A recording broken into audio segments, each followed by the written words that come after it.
It's for my nigga Black Hillbilly, out the barn entertainment, coming out the pavement. Mastermind team owners, This your boy Carolina Slim Monopoly. representing Monopoly. Before we run the play, all my niggas huddle. Time to get money, baby, no time to cuddle. Flows out of this world, I'm somewhere on a shuttle. We travel over oceans, you walk over puddles. Speak bad about me, be ready for a scuffle. If you ain't got your gun on you, hope you got muscle. Better eat your Brussels so you could be healthy. Fuck being rich, boy, I'm trying to be wealthy. My new bitch got an attitude like Neffet. Everything I do, she preach about it like Jesse. Street nigga, I don't pay taxes like Wesley. Fuck beating hard, get money to impress me. Rated R like right before ST. I'm always in the ST, that's short for streets. And when I'm not in the streets, I'm somewhere on a beach with an apple bottom cutie. Sweet Georgia peach. Cross state lines, cause Georgia had them for cheap. We do dirt to them boys coming sweet.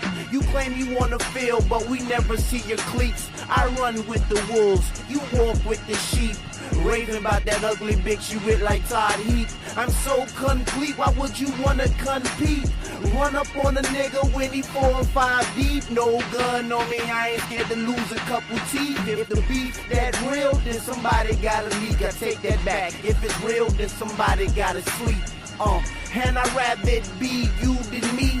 You hate being you, I love being me.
I damn sure gonna keep doing that shit until they stop me.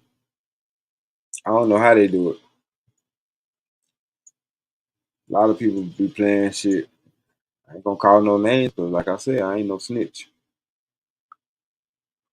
That's just me. But you know, I like to listen to music too. It just ain't shit from this century, from this from this goddamn decade. Let me stop a motherfucker think I'm stupid.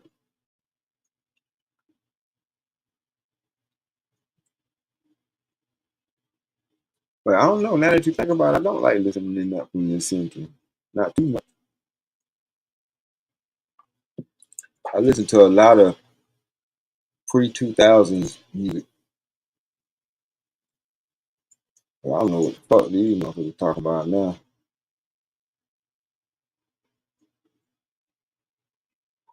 Yeah, they got to be friends with them. I guess that's what partnership means. Are we friends? Since you making money off of us and we make money off of you.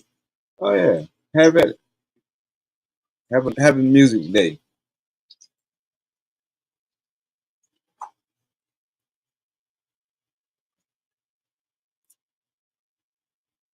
Nah, they want to control. It's all about control. They want to be able to control what the motherfucker say, what the motherfucker do, when the motherfucker do, how the motherfucker say it. Name of the game.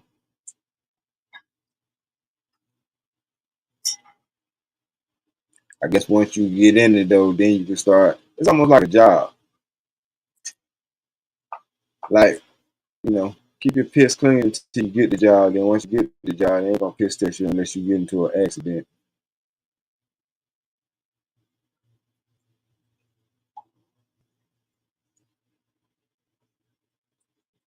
That's how this shit works. Can't do shit until you get into the partnership program. Then once you get into the partnership program, then certain shit you can do. Still can't do a lot of shit. Now I don't pay YouTube for shit, but I pay goddamn enough people who are subscribed to this motherfucker for them to not fuck with me. But I ain't had a premium subscription since about 10 years after that shit came out. Once that shit came out in '08. So yeah, by the time 2018 came around, I wasn't fucking with that shit.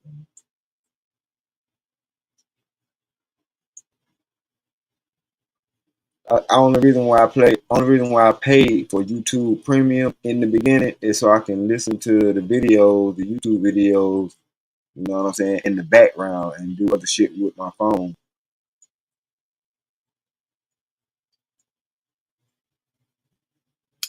But then when technology caught up with the YouTube shit, I had a phone that would automatically play the shit in the background. You know what I'm saying, on the small screen or whatever like that.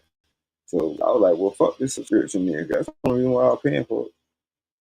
I wasn't downloading shit from no fucking YouTube for what? I wasn't into the content creating shit. So I wasn't in trying to cut nobody shit up.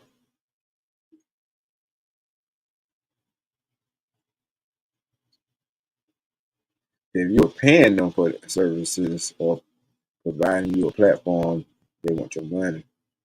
They always want your goddamn money. Like I say, I do actually pay subscriptions, you know what I'm saying, to certain people platforms. So they still get you.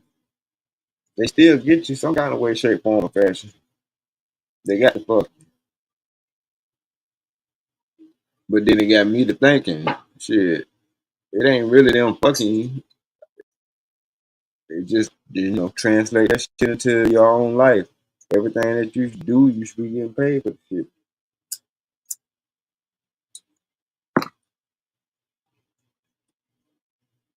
Makes sense, don't it? Yeah, same, but they want you to pay them for broadcast. All right. I mean, you're already paying StreamYard. You know, you can go live directly through YouTube, but for what? I don't think I'm gonna ever do that.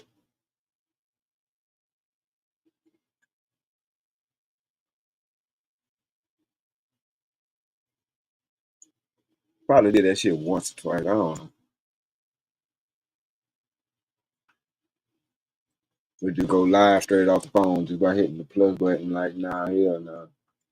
I don't even want to get into the habit of that shit. That how you get your Shannon Sharp clips and shit. Now, cause for these phones to be smart, they dumb as a motherfucker.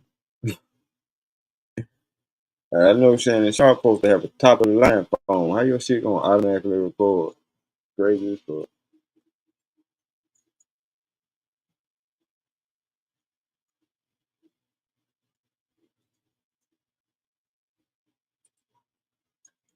But that's why these other platforms they doing numbers and shit.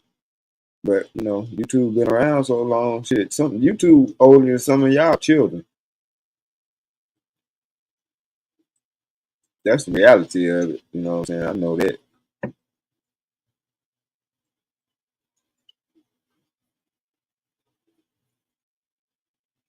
They some pretty fucking young kids, but some of y'all motherfuckers got kids that ain't even older than YouTube.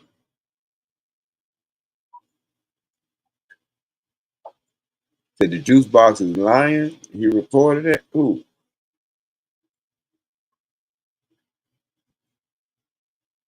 Yeah, them bigger channels create more money for YouTube, so they let them get away with that little shit. Okay. Yeah.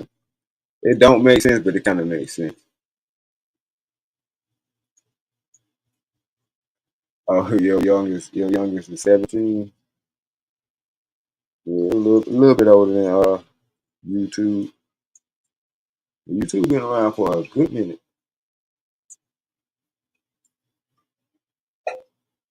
It just wasn't as popular because motherfuckers had bullshit ass phones they were watching it on.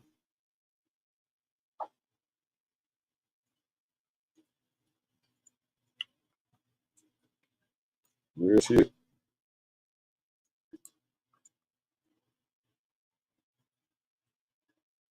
But I kind of don't want to be in that position. Like it'd be nice to make money off YouTube, but it's like when the motherfuckers be having sponsors and shit, they make your ass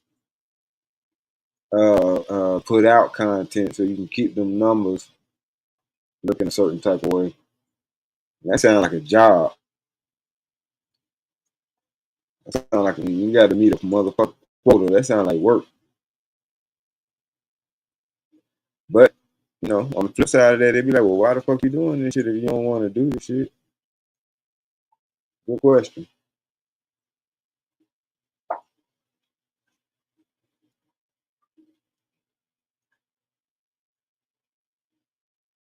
Good question. Now, 2009 is probably like when like everybody really started flocking to that shit, but it was around like back in damn what 04, 05. Because before all of that and during all that, you had the World Stars and the fucking World Star Hip Hop. They had all kind of shit. All kind of shit came and went. Vines and came and went. Um, like shit. A lot of us barely remember because we ain't too much give a fuck. But so much of this shit that came out in our time, in our lifetime. And then once it gets so big, that's when they want to cut this shit off. 'Cause I remember when Facebook, when you could just say one line, that line could be the most fucked up thing you ever said or thought in your life. It was just one line though. That's all you could put, 30 characters or some shit like that. They let that shit rock. When you were first able to put pictures on that shit, they didn't give a fuck what you put on that bitch. They let it rock. And all of a sudden, they did some kind of little sweep when they started getting bigger and going corporate and all that mucky shit. Cause it wasn't nothing but a damn trial run, and they'll tell us later on that was some college students made that shit. But why you think they be? I don't want to use the word attacking, but why you think they solicit the college students to be the test dummies for everything? Cause they really drive. That's really what drives the society.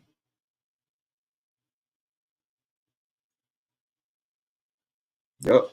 February 14th, 2005. Ain't that some shit? Valentine's Day, 2005. I knew that shit was like 04, 05. I knew I wasn't tripping. The medicine I take affects my memory, but other than that,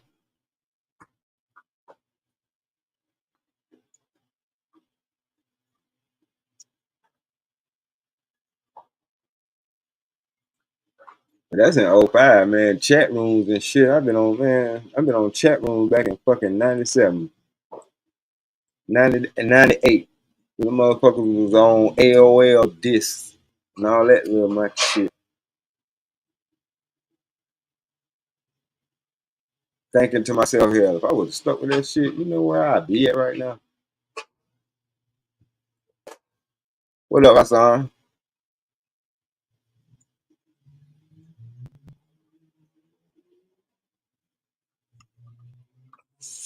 Yeah, MySpace was a motherfucker, man. I miss MySpace too.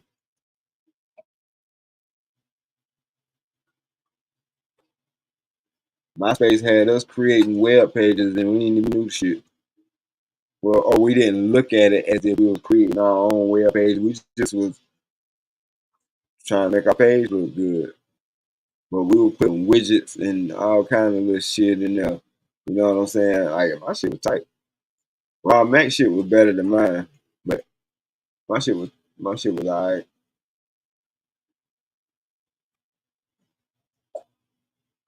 That's why I fuck with Ron Mac. I love my brother, but I'm glad he don't be around me because it's like the more I teach him, the dumber I got.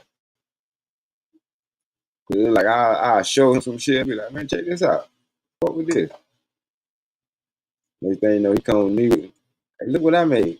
I be like, oh yeah, that's nice. I make my shit.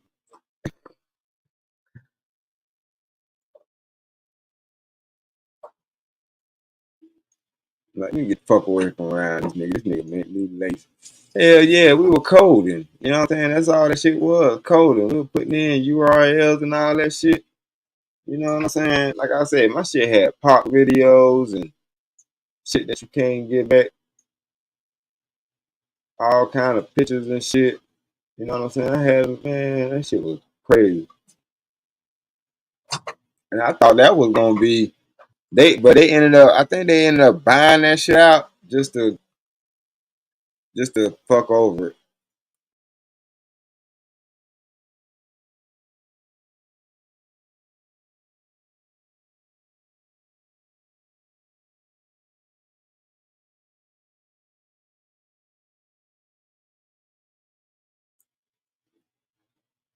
You still got yours? God damn.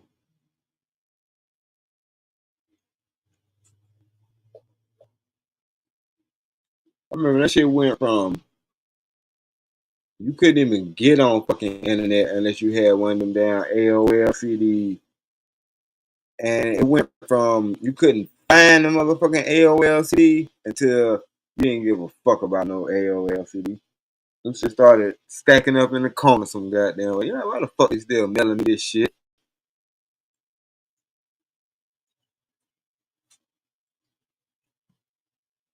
Yeah, old school. Like when you got down, you on the chat line and shit, typing your ass off to a bitch you don't know and probably ain't gonna never goddamn see. And then somebody answered it and somebody pick up the fucking phone, kill the whole connection.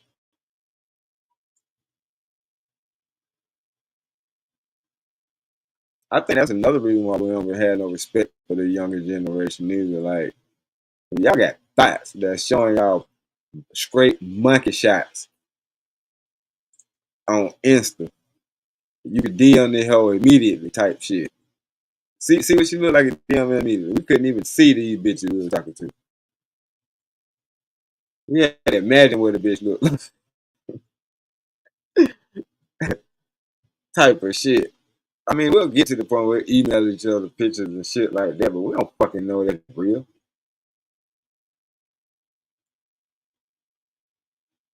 That shit is, you know what I mean? That shit be hit or miss.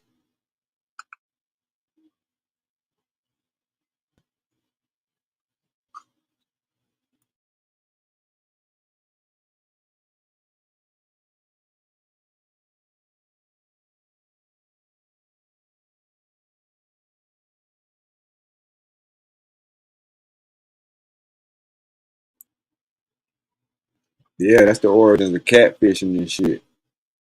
That's where that shit come from. Like, I don't know what the fuck you get catfish now, you just stupid. I know they got some hellified filters on some of these phones, but man, you can't tell that motherfucker had an Adam's apple in it.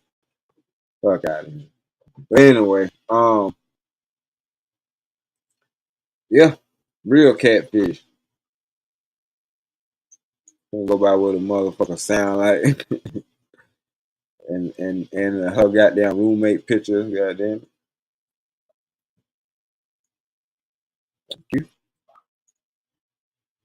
Yeah, that's when it was major out of Nigeria. Yeah. Yeah, I still got about three motherfuckers with a pallet of gold out there in Nigeria with my name on it. So they say. I said, I guess as long as y'all got that motherfucker, I'll never be broke. Just hold on to it for me until I get there.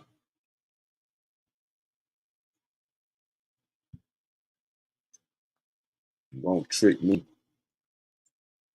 We gonna send you a pallet of gold. We just gonna keep 10 bricks for ourselves. What type of shit is that? That shit sound like a damn scam. Anyway, the lengths we had to go through to talk to a motherfucker. That's why people can't talk to people now. They ain't had to go through them now. They got it way, way, way, way, way, way, way, way too easy. Oh yeah, Biden definitely doing that. My thing is, you know what? I'm glad you said that. Let's switch gears for a second. How this nigga went from being the most, let me be nice because that's still our president. Um, how they say he was incompetent not too long ago to now they letting somebody who they said incompetent make decisions that's gonna thrust us into fucking down fucking Armageddon, goddamn it. It ain't even World War III.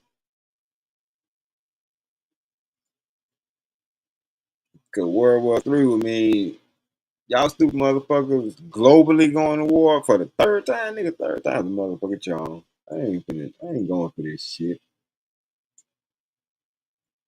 The man said the shit is an act of goddamn war.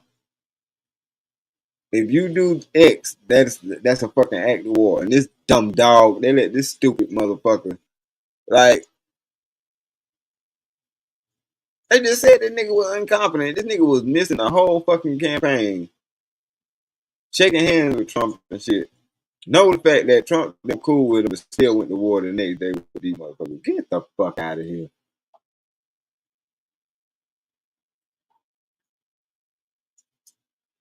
At this point, it don't even motherfucking matter because she back the shit too. She with it. She with the shit too. So it don't even matter. But what type of dirtball move is that to do that shit right before you got to leave? That's some old. Ooh, that's some bitter shit, ain't it? That's bitter. Why y'all so bitter? I thought y'all was diplomatic. Y'all bitter as fuck. I know they declared him incompetent and that motherfucker get in. But shit, that's what they did. They said that nigga was incompetent. Shit.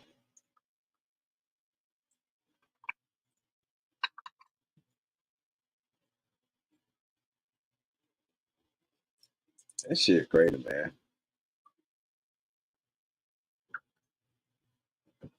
They need to get them motherfuckers to fuck around. Like, come on, man.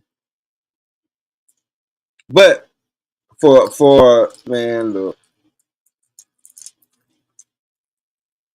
I know strategically that man got to do what he got to do. And that's the fucked up part about the shit. Like, people don't understand. They got shit that ain't even 100 miles off the coast of fucking Florida. And they like, y'all keep goddamn interacting. Y'all keep interacting. Fucking instigator, y'all already paying these motherfuckers to goddamn keep they shit going with us. Like, that's already like a fuck you.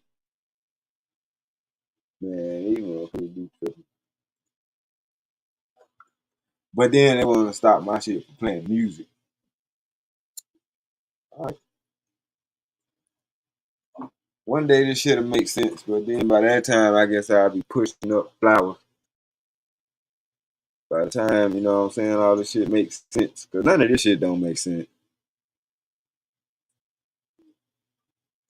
Everybody was like, whew, I'm glad these motherfuckers getting ready to get the fuck on. Now we ain't got to go to war. Next thing you know, guess what? We got to go to war. Look at this monkey shit. You can't make this shit up.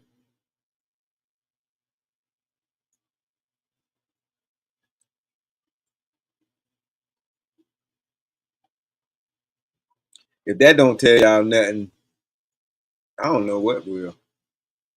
If the fact that I mean, they missed it when they said that our campaign is about reproductive rights, aka deleting your motherfucking unborn child. Fuck their rights. And you think these motherfuckers give a fuck about anything or anybody? Hell no. So it is what it is. I don't know why they like fucking with people who just trying to live.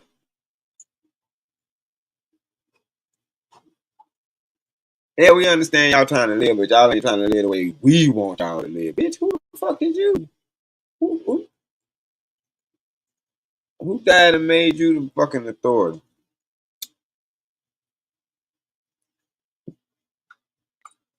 Shit, let them tell it Jesus did. Jesus died and made us authority. No, that's wrong. Y'all killed him. Well, same thing. Dead, ain't it? Oh, that's y'all message.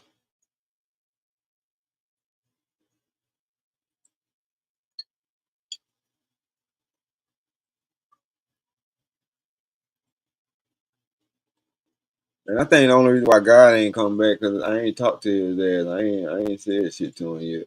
Because God don't think nobody cuss his ass out. Because everybody's been told not to cuss God out. But when shit really get bad, I'm gonna be like, man, what the fuck are you doing up there? You kick back. You just gonna sit here and watch this shit happen?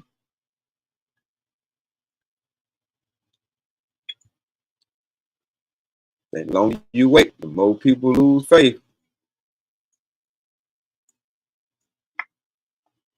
Because people ain't drawing closer. They getting more into the bullshit because the bullshit is lucrative.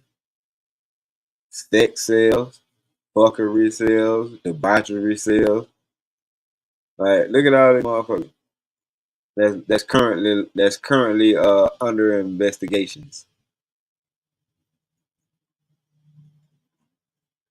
Yeah, they're under investigation now, but for the last 20, 30 goddamn years, they were living house to house. Fucking all the stars, living in all the fancy goddamn houses, driving all the goddamn expensive cars, wearing all the designers. Same shit.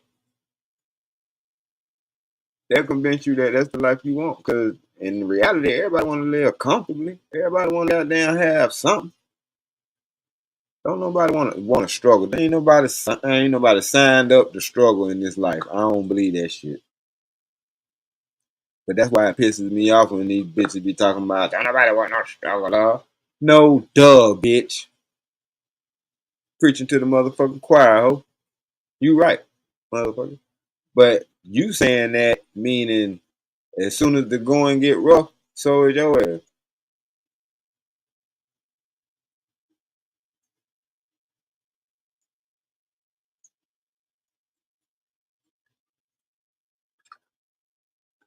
That's all that means. When the fucking going gets rough and shit gets tough, your ass gonna get tough and you gonna get rough and you gonna leave too.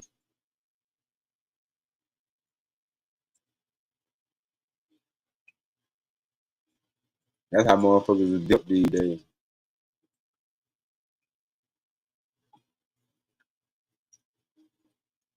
But, that's a whole nother story. I ain't gonna get into that shit. What you know about Billy Ocean? Let me tell you what's so fucked up about being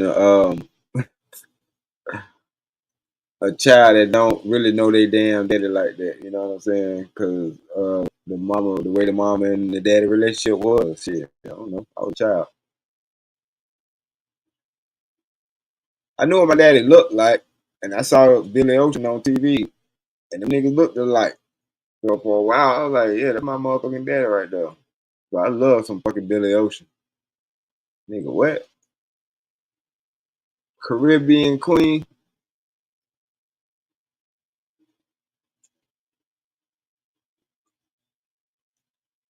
But then I saw my daddy again later on in life, so I was like, nah, that ain't my damn daddy. My daddy right there. But you couldn't tell me I wasn't Billy Ocean Jr., goddamn it, when I shit. What? No more love on the run. Dun, dun, dun. Couldn't tell me shit.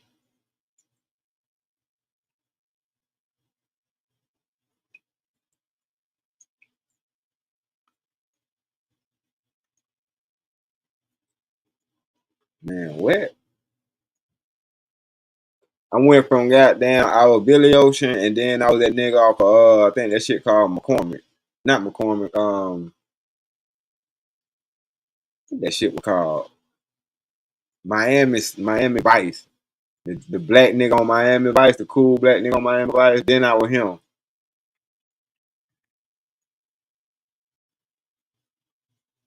Yep. Get in my car. Yep. That's what 50 Cent goddamn got that idea for bitch get in my car. Like I know they don't sound the same, but that was the whole idea. You gotta have one of them songs on your album. Yeah, Tug.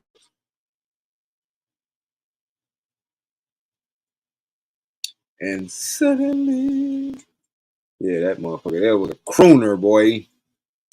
That nigga was a crooner. That nigga sang to them motherfucking bristles.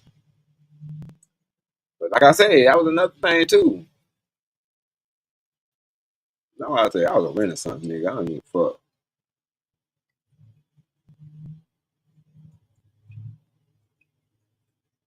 I was with that smooth shit, but I get with that other shit too now. Don't get it fucked up.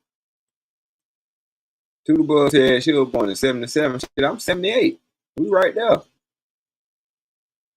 Oh, I'm 78.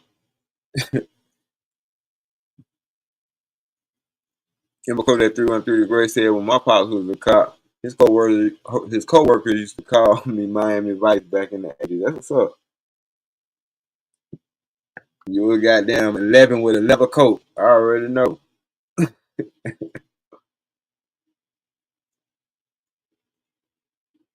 A leather coat, goddamn it.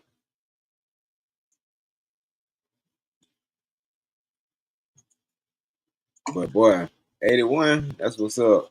What up, Living Humbly? Was good with you, bro? Yeah, yeah, man. I always wore pastels and the mirrored shades like I do now. That's what's up. I went through so many changes, man. God damn. Just trying to find, my identity and shit. I guess that's why I ended up making my own shit. Right now, I just buy me a motherfucking t-shirt or a sweatshirt and just put some shit on. Oh man, Two the Bus here right now. I'm watching All Eyes on Me. Man,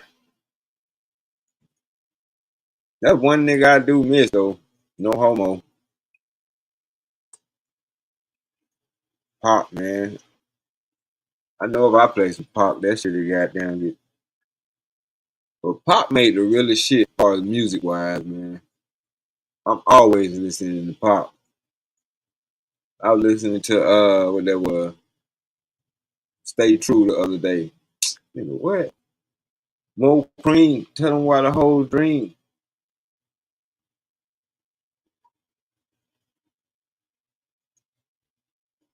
Real shit, man. He did. I'm talking about, man. Pop had a song for every motherfucking body, for every mood, for the rest of your life, and this nigga ain't let it be but 20 fucking 5, 26. That shit gets me every fucking time. Like, this was a young nigga when he died. Hell, married? Man, come on, man. That man had hits. Hits, man. I was listening to my homies call the other day. You know what I'm saying? I think the greatest shit that ever happened to me was I was working in the airport. I said this story, but I'll never forget this shit. A nigga approached me and he had tapes. And I bought two tapes from this motherfucker. One of the tapes was a unreleased Tupac tape, and another one was the unreleased Biggie tape. It said unreleased, but I heard a lot of that shit because I had an inside ear early on. Like even when Shine came out, like later on, I had Shine album before he filled it all the way in.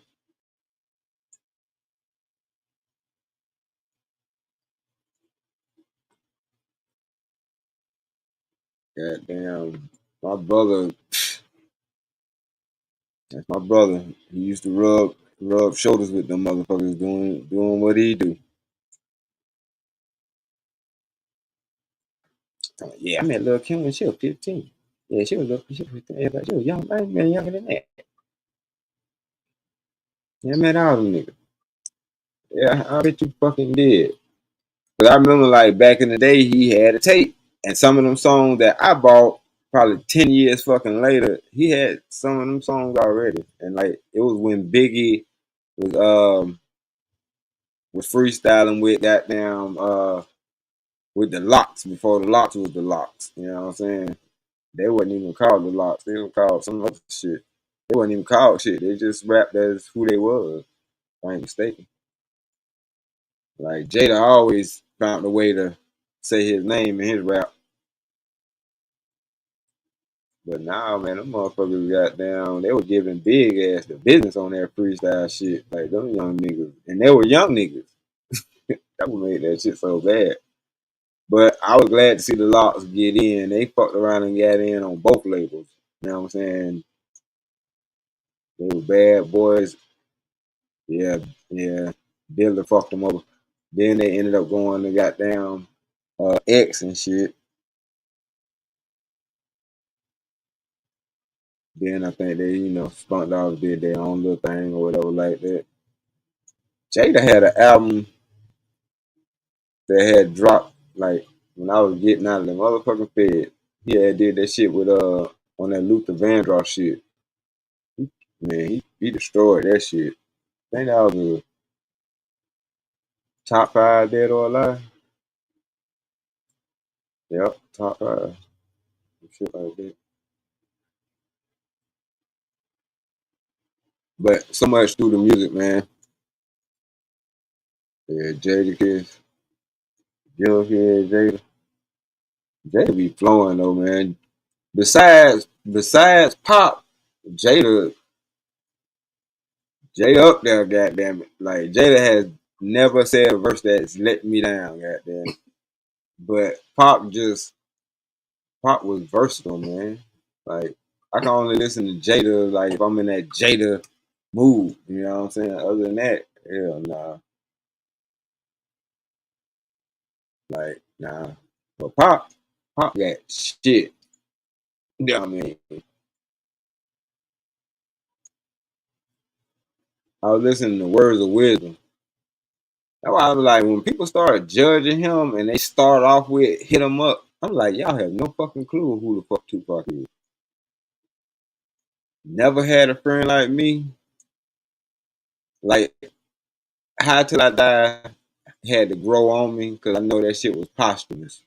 I could tell the way they edited it. They did a damn good job on it though, but I had them verses on that unreleased tape. So I already knew the song. But the original songs was actually fucking better, man. They butchered a lot of that man music and put that shit out to y'all. And it's like y'all love that shit, but I can't be mad because it's like oh this the only version of the shit y'all heard and it's Pop, so it's like y'all gonna love that man shit. You know what I mean that just goes to show how talented that man was. But if you would have heard the original shit, like you think that shit something, should have listened to this original shit. Like this nigga was spitting the type of shit this nigga was spitting when he was 17. Like that shit way better than shit he was talking about on Hit 'Em Up. Cause Hit 'Em Up is a fuck you to a certain nigga. I get that. But you type in Tupac right now, it's gonna be the first song that come up. Hit 'Em Up. That nigga was so much more than that shit. Teardrops and Closed Casket on the Outlaw album. Like, man, get the fuck out of here. It's crazy that you say that shit too, bro, because that's the only thing. Like, I had met this chick and I thought she was flexing. That's the word we used to use. And she was like, "Nah, I had sex with Tupac and I had his baby. I didn't even tell him about the shit. But I keep her away from people." I'm like, "For real?" I'm talking shit. I don't even know this bitch like that. I'm like, "Yeah, right." She called that little girl out in the living room. It was me and my partner Sean, man. Damn, I wish I knew who the fuck Sean was. But anyway, Me and my partner Sean, goddamn, and she had a big ass poster of Pac on the wall. And I was like, all I need to see is these motherfucking eyes. That's all I need to see. That little girl came from around that motherfucking corner, and I looked into them fucking eyes. I had to go. She was like, "Now don't tell nobody." I was like, "Nah, I ain't that type of motherfucking nigga. I ain't goddamn kiss and tell, bitch."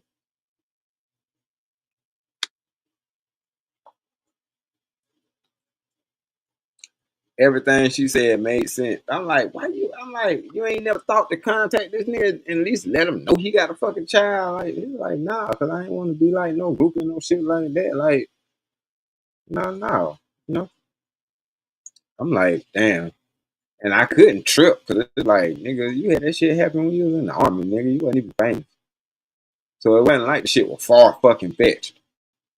But it was like, damn, this motherfucker got Tupac child, and I got to keep this shit a secret, and I did.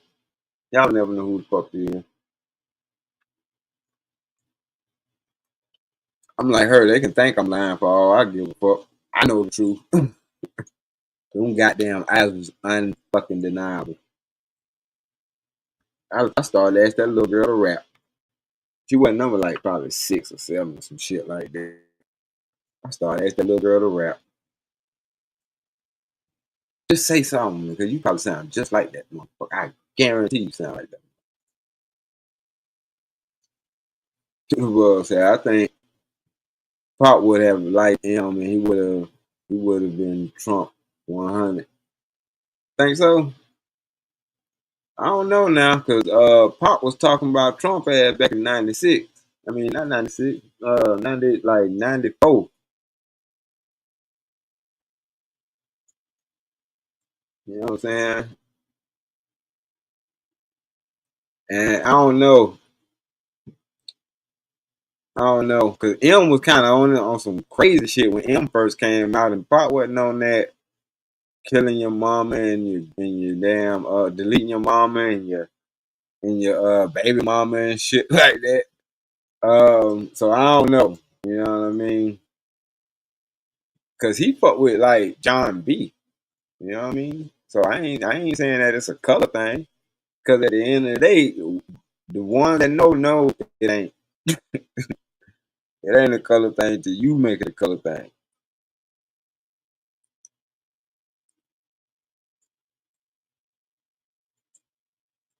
So you know what I'm saying? Like, and to this day, I tip my hat to John B. You know what I'm saying? Like real shit. If that man got down signed off on you and shit, who the fuck am I? You see, you ain't no grifter or whatever.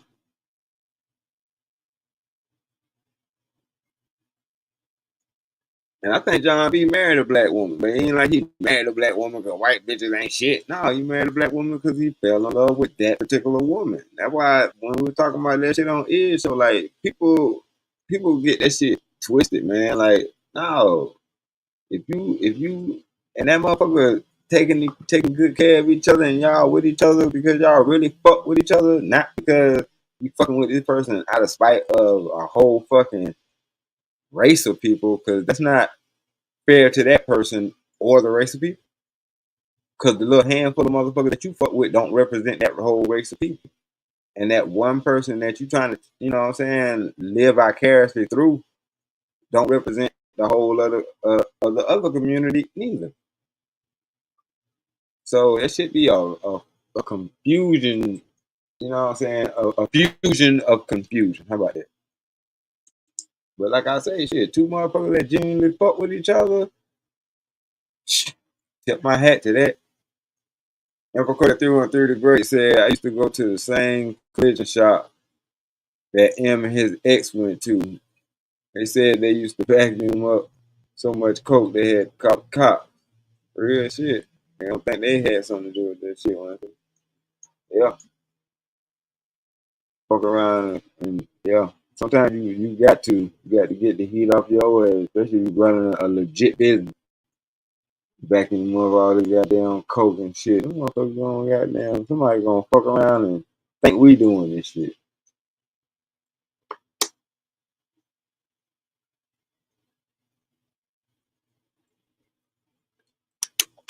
And I can see that. But that's why, again, that's why I say I don't see Pop fucking with that too much. Cause seeing what that white girl did to his mama, he wouldn't have been, nah,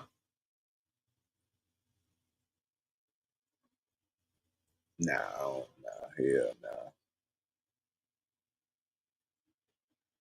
But that's why I say I just look at it like that. Like every time they brought their caddies in for detailing, they had to call the cops. God damn.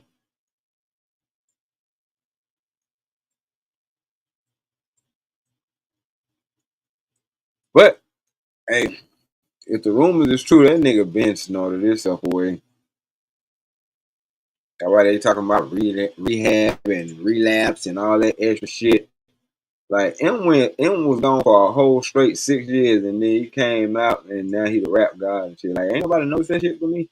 But I was an Eminem fan myself. I liked to hear the white boy rap about white boy shit. These are the results of 1,000 electric bolts. The neck with bolts. Doctor, we're losing them. Check the pulse. Come on, man. A corny looking white boy, scrawny and always ornery. Cause I was tired of these jealous bullies picking on me. Man, that nigga wordplay was fucking incredible. And it seemed like it came from a genuine place. But now it's I'm the best. No, you're not. No, you're not. The best rapper is a rapper that raps from heart, not just because they can say a whole bunch of shit really fast and incoherently. Like, get the fuck out of here.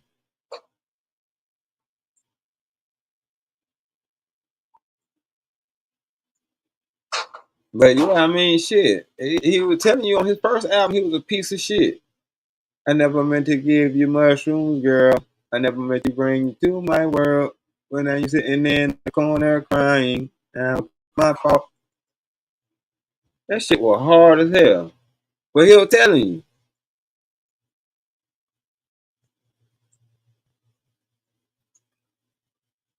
And it's amazing how Young Thug can go to jail off the shit that he rap about, but that nigga couldn't. He ain't go to jail for talking about how this girl might have OD'd on mushrooms fucking with him in the song. That's why I say, like, okay.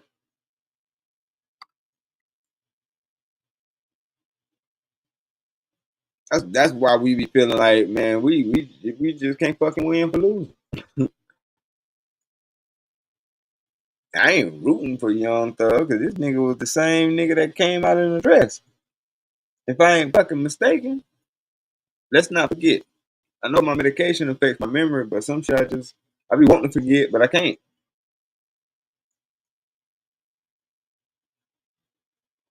Right. That nigga been fucking with Cheney.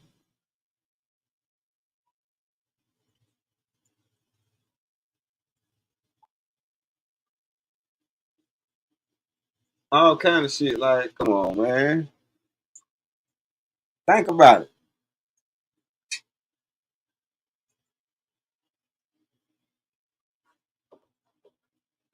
Because even around the Encore album, Eminem was giving them his ass to kiss. How you know they got rid of that motherfucker?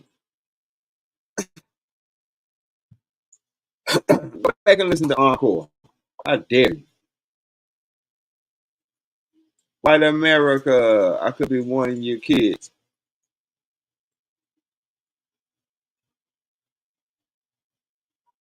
That was his hard to me. That was his hardest album. That's why when that other shit came out, I couldn't really listen to it. I couldn't really get into it. Encore had the red curtain, and I think Relapse had the blue curtain. Shit, I ain't never bought none of his albums either. I'm fucking with a college bitch. She ain't mind buying shit like that. I'm at the record store. You want something? Yeah, grab me that Eminem shit. I think Eminem got an album coming out. She bought me the 8 Mile album. She bought me Encore. I had the first one. I had the Marshall Mathers LP. What's going on, Lord ADS? Want to chop it up with me about the music shit or whatever? I'm just trying to be great despite the hate. I was playing some music earlier and they were hating on me.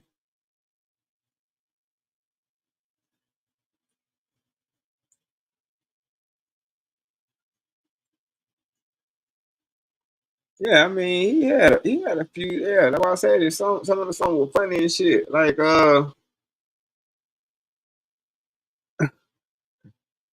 when he fucked the fat bitch that he met at the laundromat.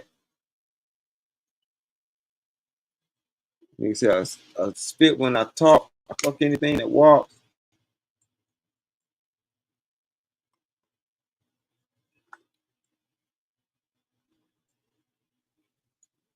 But even though, you know what, now that I think about it, that was fucked up too. Cause wasn't that a great?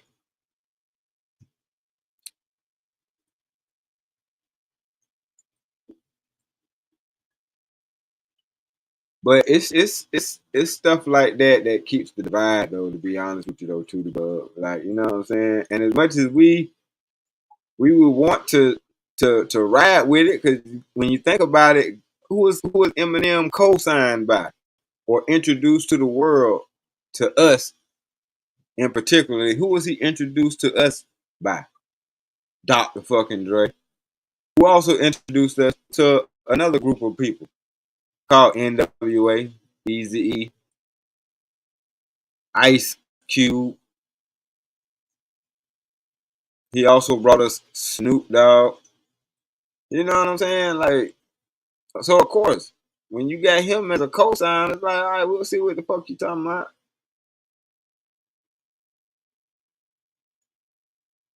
We'll hear him out. He brings in 50 Cent. And then when you fast forward, look where these motherfuckers at now. These motherfuckers are giants in the industry.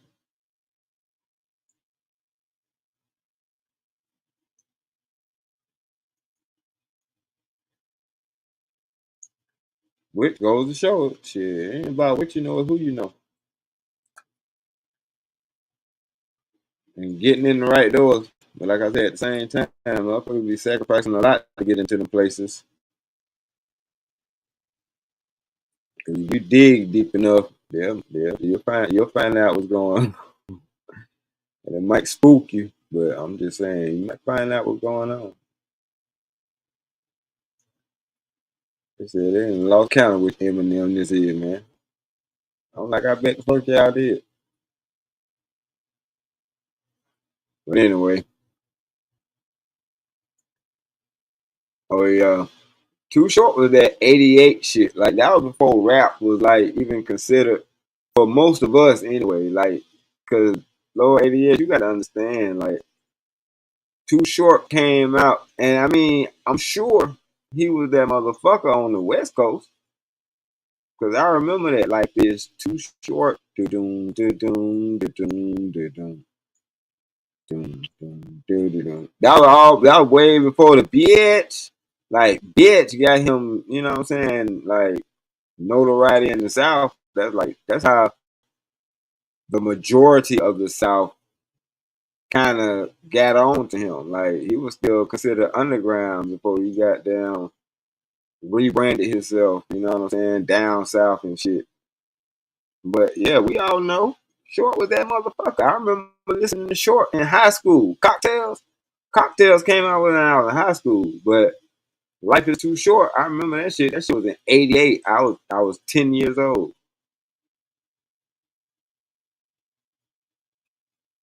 Thinking about how life is too short. Hoping I make it to see 18 and shit. You know what I mean? Lower ADS say back in the day, if you was big in hip hop, it was a free lane, all money, no oversight. Nowadays, rap so regulated.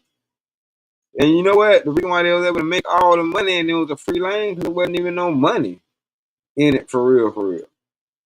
It was some, you know what I'm saying? It didn't take a lot because it was the fucking 80s. But shit, them niggas were, if them niggas was getting the same kind of record deal that these motherfuckers getting for this nothing shit that they talking about, them niggas would be goddamn, they wouldn't be acting on these little shows and shit that I be seeing. Like, are we there yet?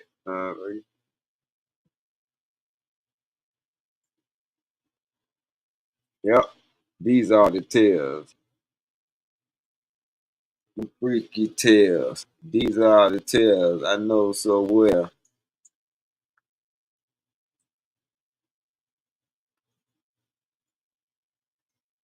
I knew this bitch I met one day. I fucked her in the back of my Chevrolet. Like pimp. I mean, too short was just that goddamn macking ass. Oh shit. I met a bitch named Irene. I told that hoe to call me when the pussy's clean. I met a bitch named Michelle. I told that bitch that a pussy smell like that nigga. That was it. Just it was like nursery rhymes and shit, but it had a dope ass beat. You know what I'm saying? But that was when he was on his way to Atlanta. That was before Atlanta. Cause Cocktails was more like a Houston type vibe. Oh yeah, crisscross. I don't think nobody but the niggas in Atlanta like the crisscross though. Like it was some cool shit for some kids. You know what I'm saying? Like the kids love crisscross. But illegal came out. The young niggas out of New York, illegal. Uh, um, Malik, Mr. Malik ass, and what the other nigga name was Jamal, and Mr. Malik, Jamal Fades Jamal. That was his solo album. And these was because he ended up getting signed by the nigga from EPMD and Mr. Malik. Although he did a song with Warren G, like he couldn't get no record deal after Illegal broke up. But Illegal was back in the days when he was a teenager. Yeah, man, you could run in the goddamn Chris and them all the motherfucking time. You ain't ran into one, you ran on the other. Them niggas be on the damn martyr just like you. Fucking with the man O'Neal ass, getting their fucking money took. Or their mama was getting checks or whatever the case may be, but them niggas ain't made no motherfucking money. Them niggas on the damn martyr train.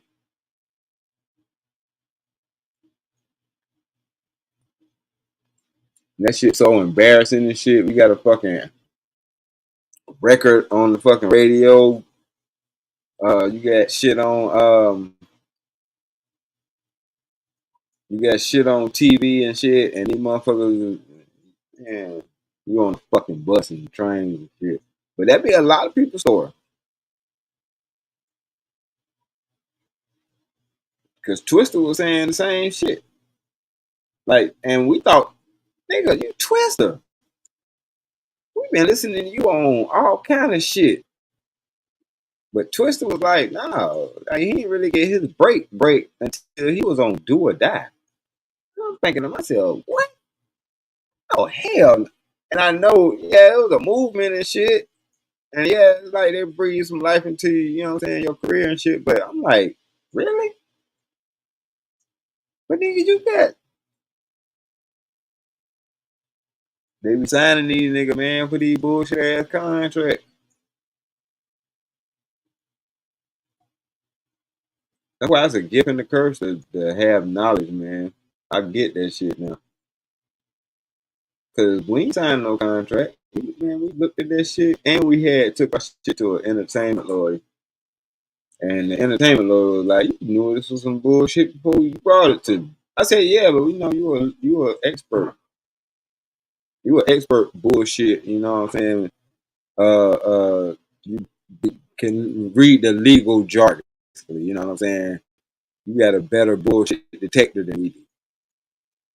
You know, we just some hood niggas looking over this shit. But even some hood niggas looking over this shit, we were like, what the fuck is this? This shit sounds stupid. So we ain't never get one of them pussy ass record deals. That shit would have came with a house and a necklace and, you know what I'm saying, in exchange for your fucking life, in exchange for your soul. I wouldn't have been D-Rock the Block no more. I would have had to change my name to some other monkey shit. So that's why I put that shit on everything now, because I still own it.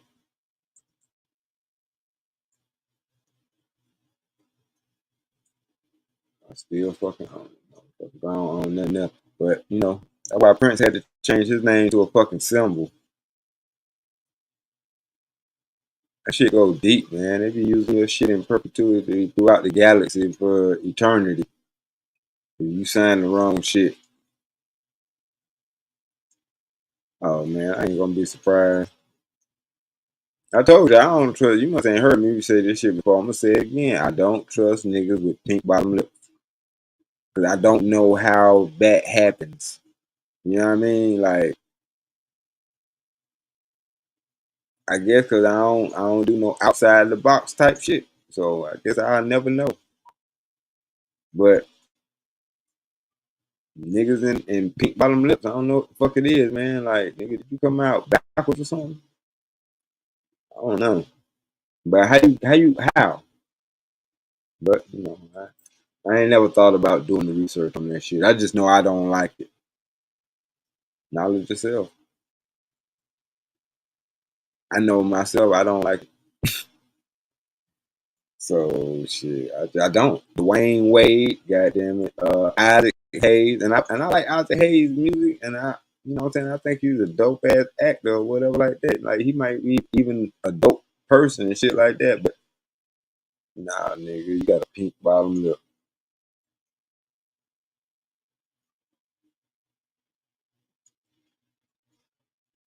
I don't give a fuck who that is.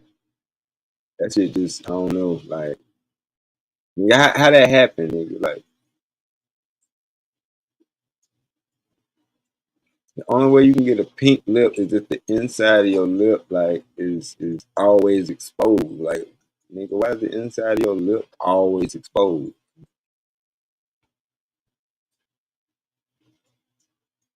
But anyway, I just don't like that shit. That shit just it make my skin crawl. But as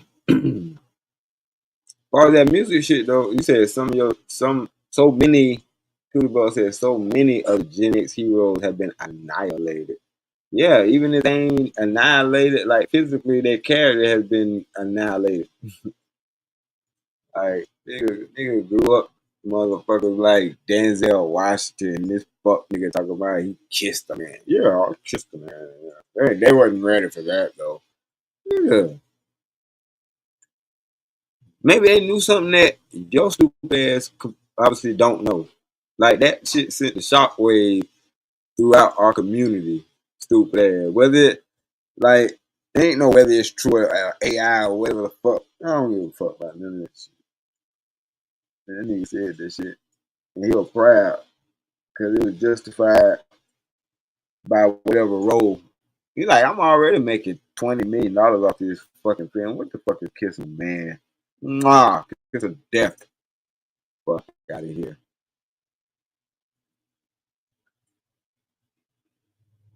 I thought I thought it was bad when they said they caught Eddie Murphy with a goddamn, you know what I mean, uptown and shit.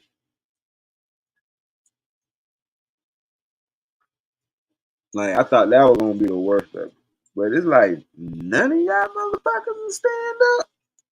None of y'all. Not one of y'all motherfuckers. Oh, okay. And it's actually almost like a good thing. Cause now that I don't have no heroes, I can be my own.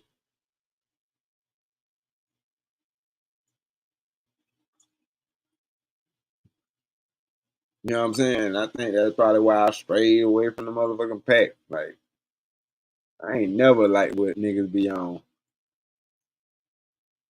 By the time they be on that shit, I be done with that shit. Like, you on that? Oh, yeah, I'm about to go, man. Cause That shit y'all on, I was on that shit. I'm bored with that shit. I'm good. I'll holler at y'all in a minute. I'll see y'all when y'all catch up. And if that never happens, then I guess I'll never see y'all. And that's how niggas get old. You got to grow. You can't stay in the same motherfucking spot for 20 goddamn years unless it's lucrative. Man, yeah. But still, you still should be in a position to have that shit propel you somewhere else. Like, still, goddamn. But, you know, be like that sometimes.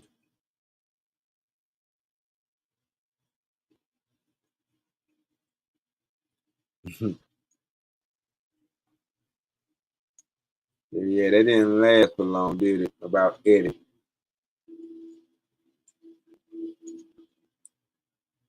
No. Then he started playing Big Mama, not Big Mama, but he started playing what that shit was. He started they started getting goofy as fuck. I said, "Yep, y'all can have it."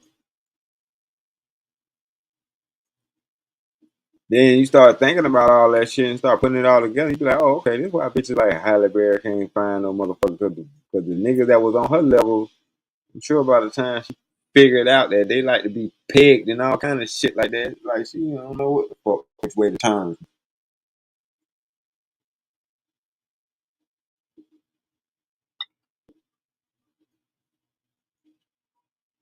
Man, they had a lot of these motherfuckers in there, goddamn. That's what their funnel was. That's what that funnel was.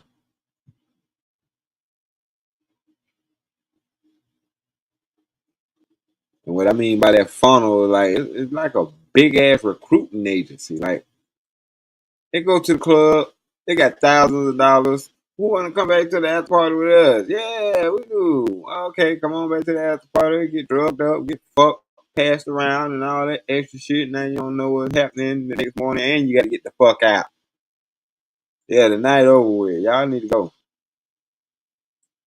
You got some big ass bodyguards and shit telling you to get your shit and get the fuck out.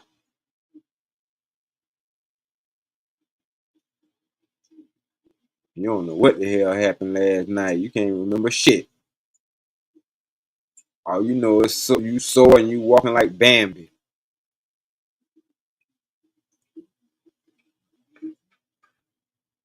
But you got the party with some stars. Stupid ass.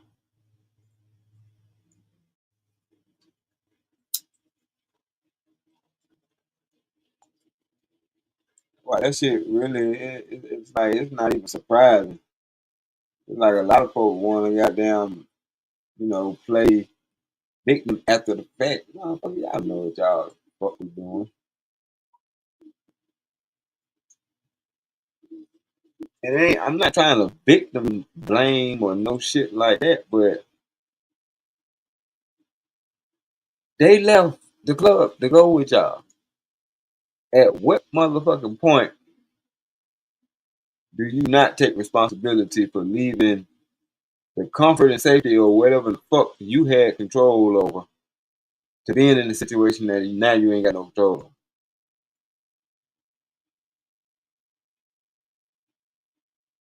What you want to get to the fucking mansion and wig the fuck out? Okay. They supposed to stop the party and take you back to the club. Fuck out of here.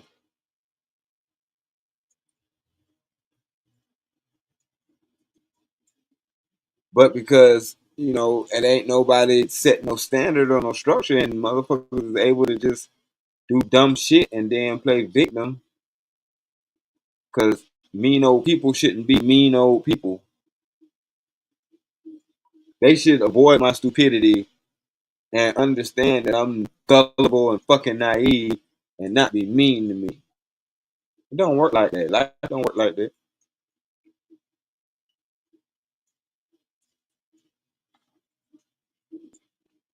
Life ain't never worked like that.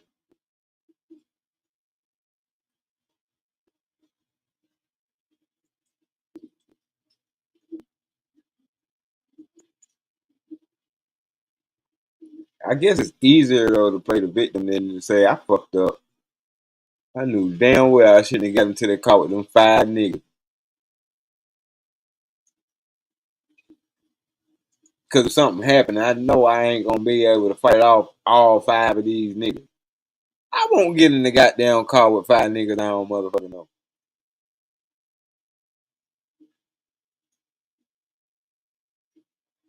Even if I do, I'm planning on kicking the shit out the motherfucking driver. If anybody do anything that I don't motherfucking like, I'm kicking the driver dead in his goddamn earlobe.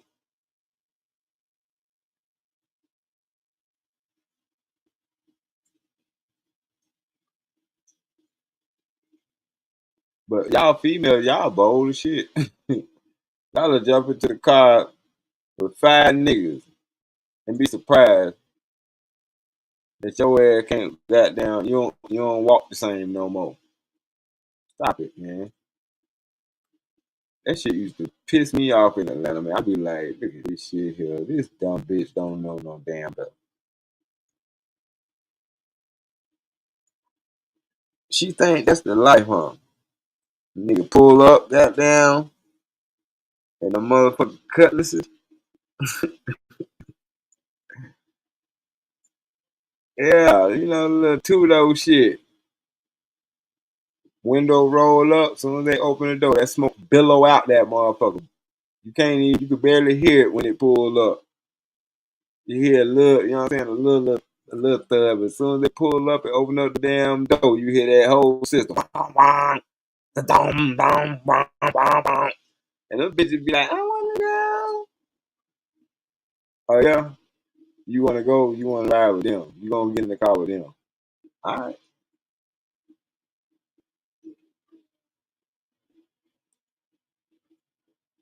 That whole my body, my choice shit, niggas been on that shit. It been y'all body, y'all motherfucking choice. Ain't nobody finna twist your motherfucking arm. That's what you think you wanna do. Alright.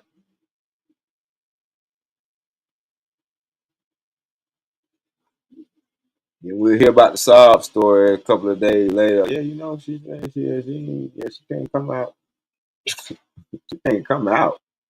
Hey, what the fuck, this motherfucker ain't no child. Nah, she can't come out. Like she healing up. She said the nigga ran the train on her ass and put out. Oh yeah, that's what happened. Hmm. Surprise, surprise. But you don't want to tell her like I told you so.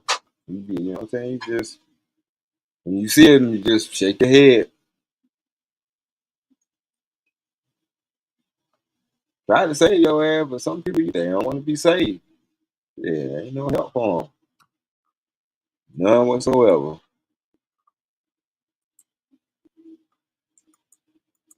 Then they want to try to blame a nigga for fucking. Y'all know how dumb y'all sound? How dumb you sound for blaming a nigga for fucking you?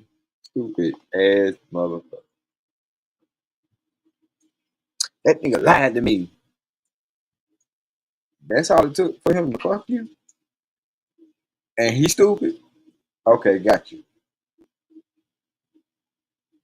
I believe that. Fuck out of here.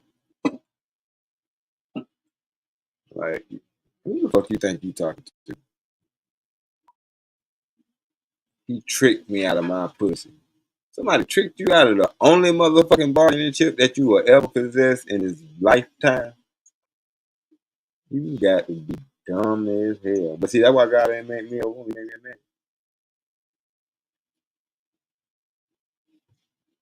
I would have learned how to crochet when I was 10, and I would have sold my shit clothes.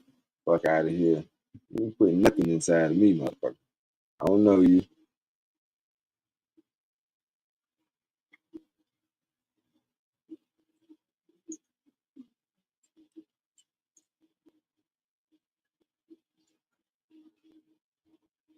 Yeah, you can't. Some shit you just can't fix. But we problem solvers. You know what I'm saying? We are natural fucking problem solvers. And even I could, like I say, I could even remember as a goddamn legit. Like I wasn't out here to break no hearts per se. Shit just happen like that.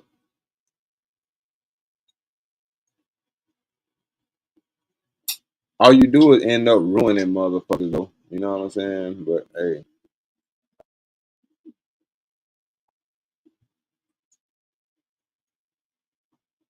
that's when you need to know. I mean, well, that's when you know that you gotta fix yourself. You know what I'm saying? You like, yeah, this shit ain't cool. Shit, like any one of them motherfuckers could have been potentials, but you didn't give a fuck. You wasn't there for that shit.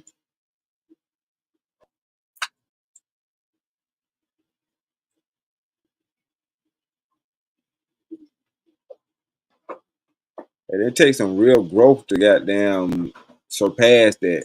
You know what I mean?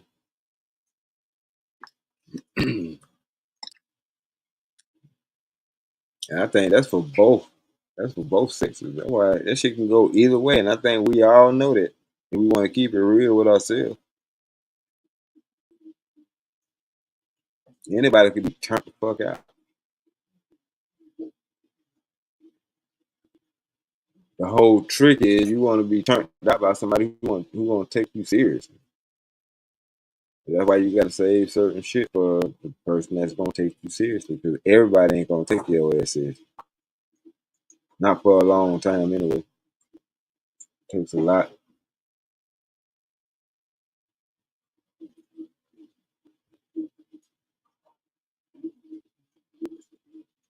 But the more you do it, the easier this shit get. So you realize, yeah, these motherfuckers out here ain't shit. And if I can be with somebody and love them for as long as I did and still find a way to be mad at them, like a motherfucker out here don't stand a damn chance. Like keep it real with yourself.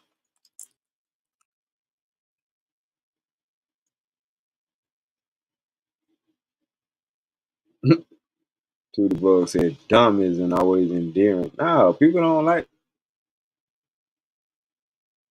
that's a turn off for any and everybody at a certain point. Like especially when you stand outside of a situation, when you in the situation, but you have one of them moments where you stand outside of the situation, you be like, hold up.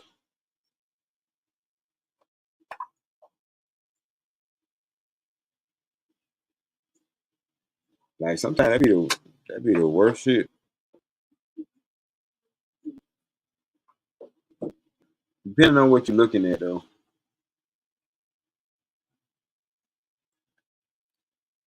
Depending on what you're looking at. It's definitely a time you're supposed to grow the fuck up. Cause I mean if you ain't growing up, you still doing the same shit you been doing, like don't nobody mm-mm. Don't nobody prosper like that. You know what I'm saying? Like if a body in motion stays in motion.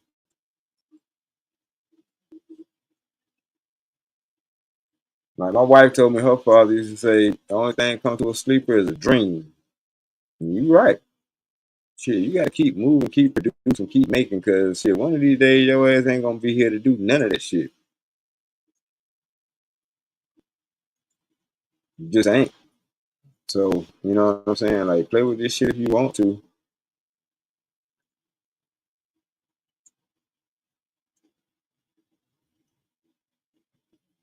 True Bud say that's why some people on here just get lost spraying. This is grown folk business. Real shit. But it's like they rather hear monkey ass gossip tea shit that ain't gonna do nothing for them but cater to they monkey shit or whatever bullshit they got going on. Like I said, it's easier to say, hey, yeah, look at what they got going on and not deal with your own shit.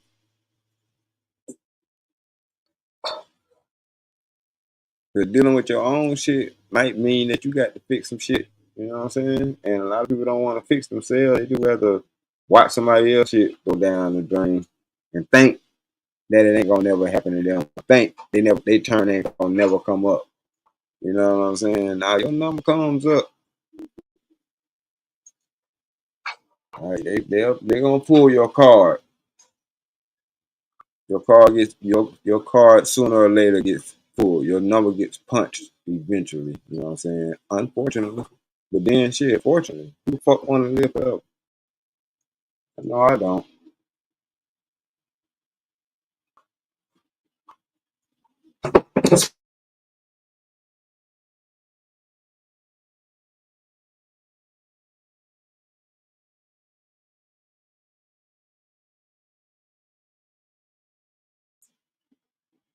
Because living forever mean you gotta work forever. If that's what it means, I'm good. Hell no. But as men, that's we have that desire. Like even if like man, shit. Niggas retire from 2 and 3 damn jobs if they fucking could. They'll retire from some shit, get another job they can retire from. Then get another job they can retire from. Until they die. All we know is to work and keep working and keep moving and keep doing some shit. That's why y'all complaining about the generation that's out here now, because they don't do shit. They don't go outside. They don't get off the video games and all that extra shit. Like,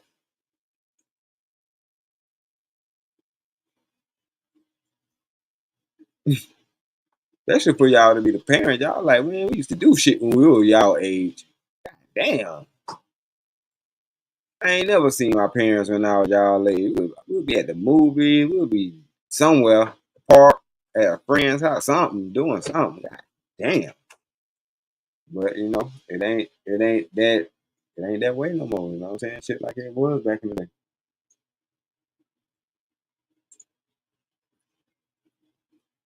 Oh yeah, that's definitely man. Jerry Springer, if Jerry Springer was on right now live, they'll be listening to that motherfucker right motherfucker now.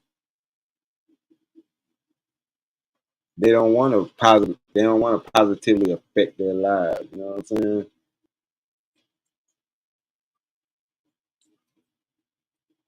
They don't. Like people as a whole, like I see that shit every day. Like people as a whole, they giving a fuck less about each other every fucking day. It's some weird shit, man. It's weird as fuck. Tudy Bug said men's nature is to protect and reproduce. Absolutely. Women are to reproduce and nurture. If you're not feeling these things in your soul, you're probably a crackhead. Real shit. Yep. See, we grew up in an era where they had beanie babies. But these motherfuckers grew up in an era where they are the beanie babies. You know what I mean? Like, they parents and shit was on them beans, on them pills, on that goddamn, you know what I'm saying, them Skittles. They were rolling and on skates and on wheels and shit like that. You know what I'm saying? So yeah, motherfuckers are old and shit. Like, that's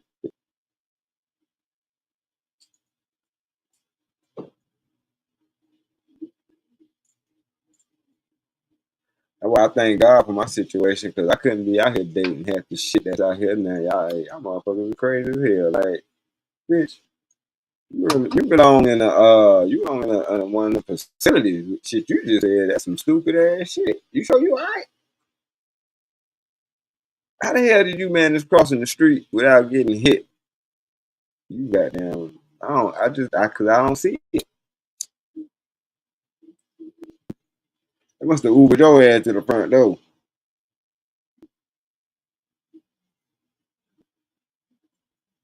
Like real shit. I done met motherfuckers on movie sets. I be like, how the hell you got in this building? Cause you dumb as a bag of broken goddamn glass. What the fuck?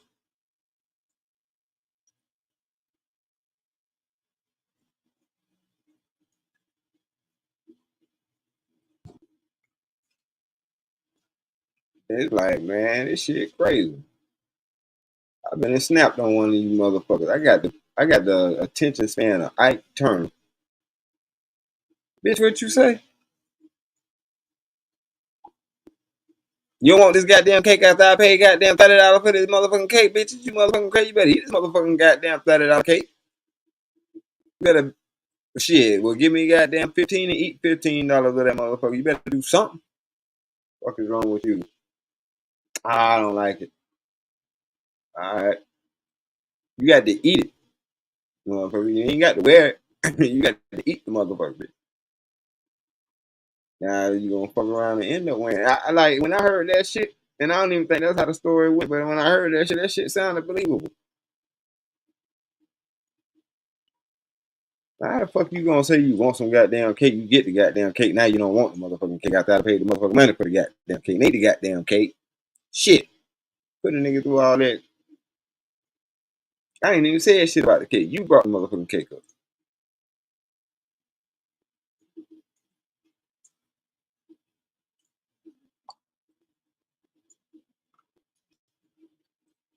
But you know what I'm saying? Men who deal with women know that's how women are.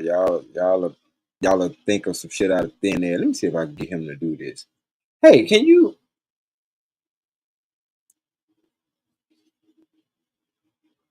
And as much as the nigga love you, he's sitting there like, oh, fuck. Yes, love. I sure can. Even though I was doing something else. But yeah, sure. That's what you want. All right, cool.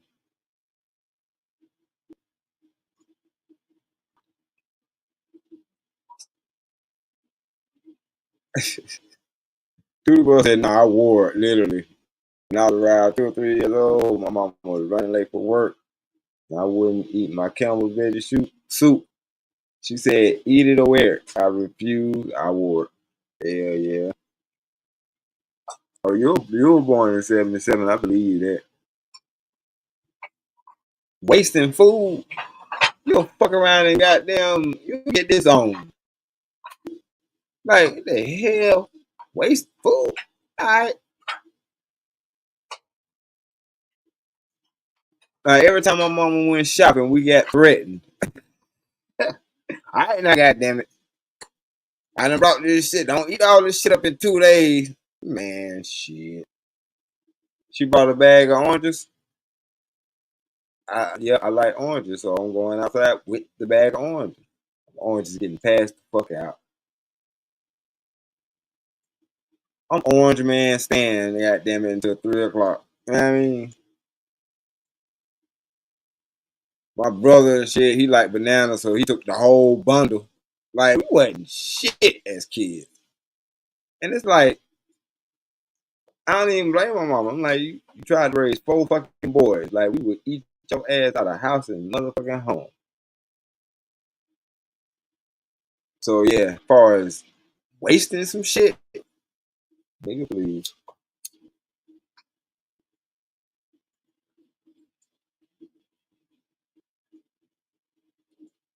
Don't get caught throwing away no food. You asking for it. Like, you better off sneaking. Now, if you went through the lengths of sneaking some shit, then hey, you might well, goddamn, you got away. That's why motherfuckers and shit had dogs and shit. I ain't never had no fucking dog. It was some shit I didn't motherfucking want. Like, I remember my mama had cooked some liver and onions and shit. I said, what the fuck? My mama hated us. What we supposed to do with this shit? And I don't even know if she cooked the shit right because the shit was nasty. So I'm like, is this supposed to taste like some liver and onions, some home fucking made gravy? I'm like, who taught her how to fucking home make some gravy? This shit terrible.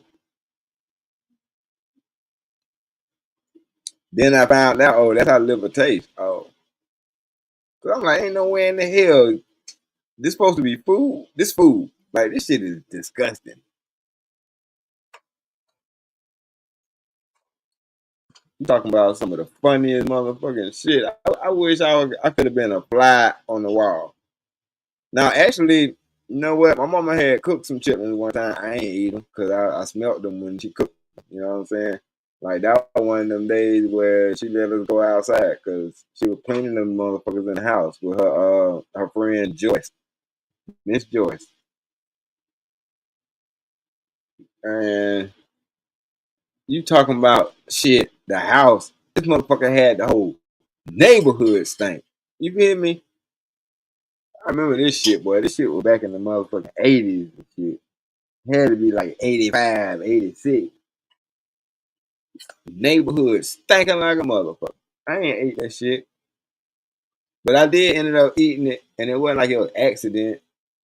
But know what I'm saying? Like, they told me what it was. But I'm like, damn, that shit don't smell like what my mom was cleaning. It don't supposed to smell like what the fuck your mama was cleaning. They the same shit.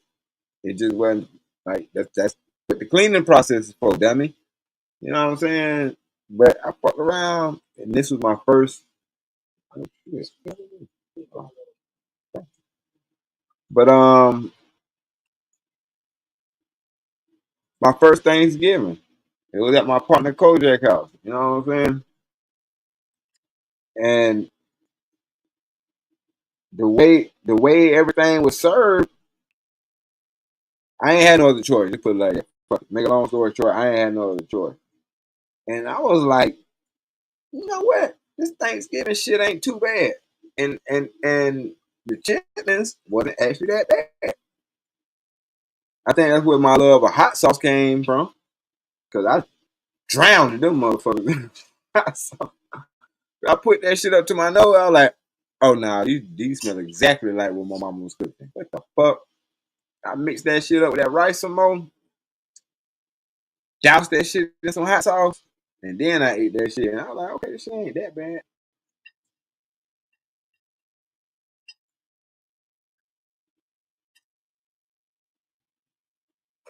I ain't get seconds to that shit though. I was glad with the Thanksgiving. I was able to play that shit. Like, oh nah, I'm good on that. And I had enough of that. I want to go outside and throw up and make some more room for some real fucking food, like turkey, motherfucker. This Thanksgiving. Why the hell we eating chicken? But man,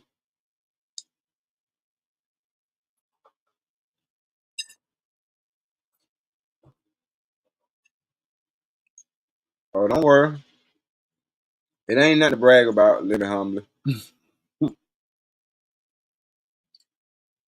This is definitely not a brag. You feel me? Yeah, chickens are just fucking wrong. Like, not only are you eating the pig, but yeah, man. So I'm actually eating now. I don't want to think about that.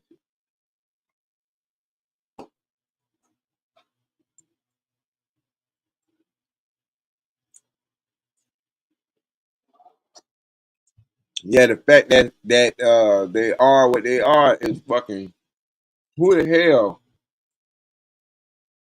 Like who? That shit come in a biohazard container, which further let you know like why the fuck is y'all eating this shit?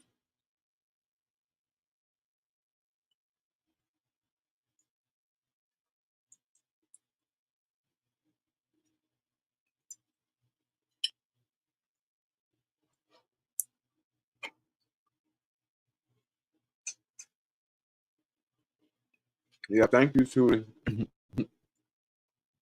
That's awfully graphic. But you are correct. You are correct. That's exactly what it is. And we got the nerve to cook that shit.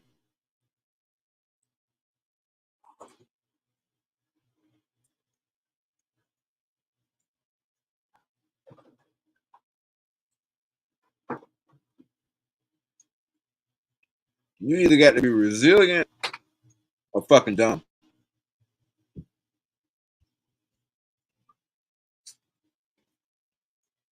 Right. Mm.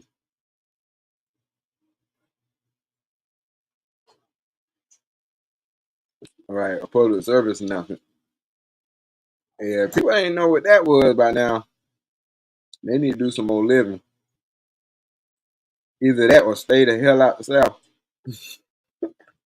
Because it's a delicacy down south.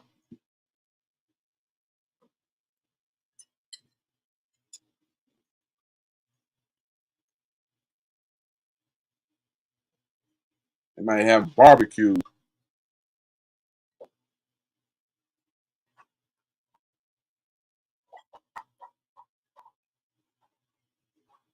But nah, I'm straight. I was able to check that off my bucket list at an early age. Thank God for that. But I was on Flintstone vitamins too, so I wasn't really worried.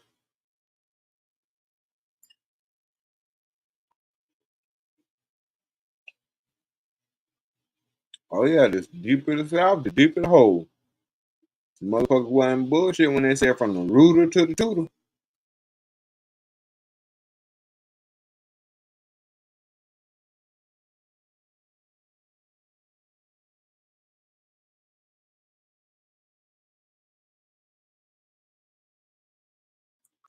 From the rooter to the tutor and everything in between. Right on that.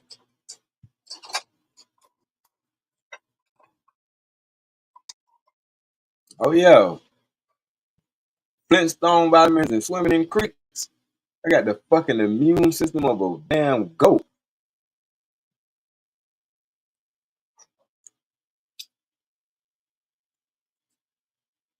Real talk.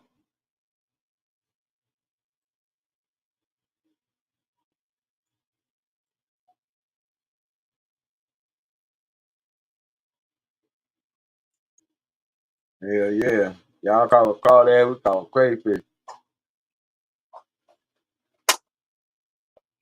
Crayfish and tadpole. And then when we wanted to be assholes, we'll put them in the same motherfucking container. Knowing that's gonna be a short fight. Okay. Yeah, I got some in my front yard right now in my moat ditch. Yeah, that's what we used to swim in. If it filled up with enough water to swim in, we called it a pool. We can give a fuck if there were frogs in there.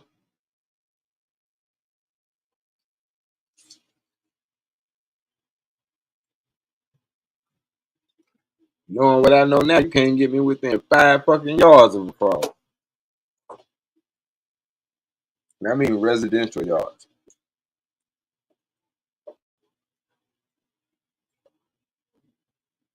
The slimy shit away from me.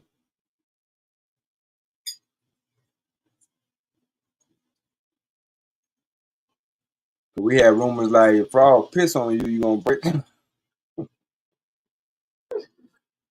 a frog piss on you, you gonna break the fuck out, cuz don't do it.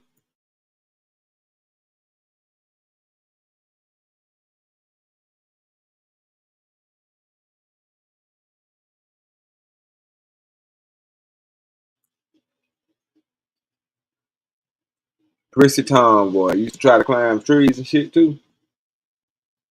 Play chicken fight.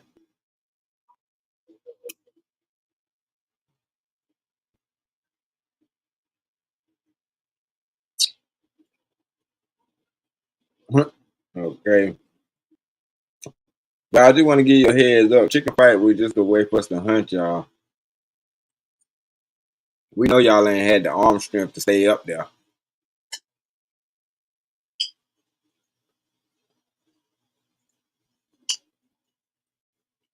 I know. You play with Barbies and G.I. Joe for so long, and then you got to go find somebody to, find a nigga to play with.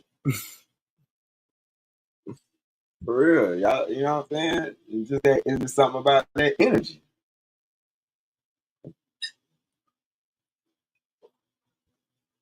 It's something about that energy. That male female dynamic. Cause trust me, it be times I want to hang out with the homies, and it be times I be wanting to hang out with my home girls. Not doing no old, playing with Barbies and shit and playing dress up and no shit like that. Like nah. Play doctor and shit.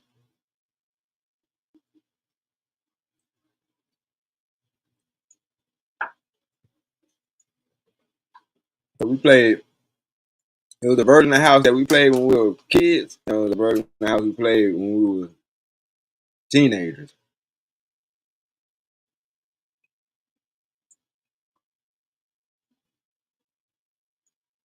Everybody ain't make the cut.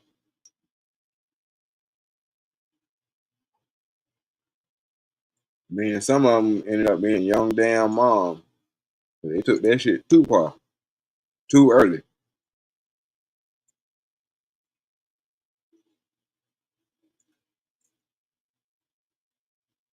Hmm.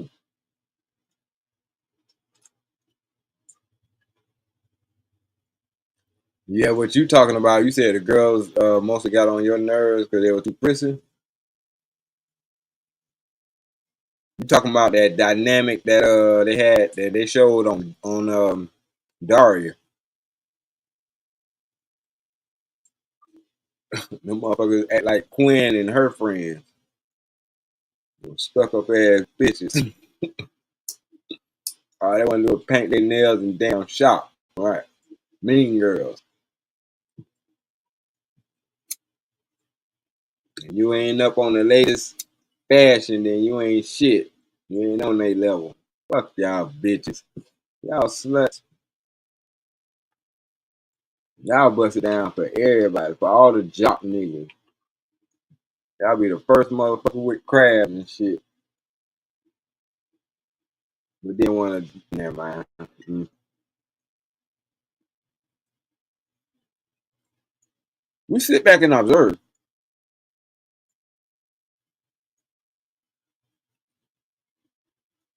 Well, I can only imagine.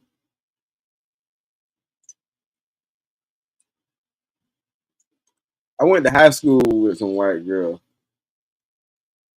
Half of my ninth grade year was at a predominantly white school. And being that it wasn't nothing but a couple of us, the motherfuckers used to look at me like I was a fucking artifact in the museum. But here it comes.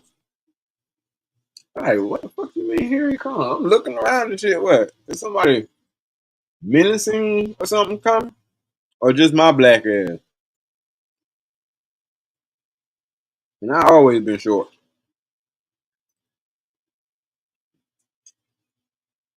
But I don't know. That's why I said I can't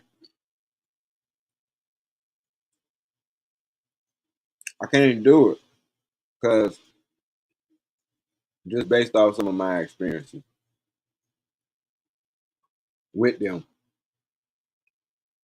Even like my very first experience, it was like my mom always liked black guys, so I always wanted to know what it was. So you only fucking me because I'm black? All right,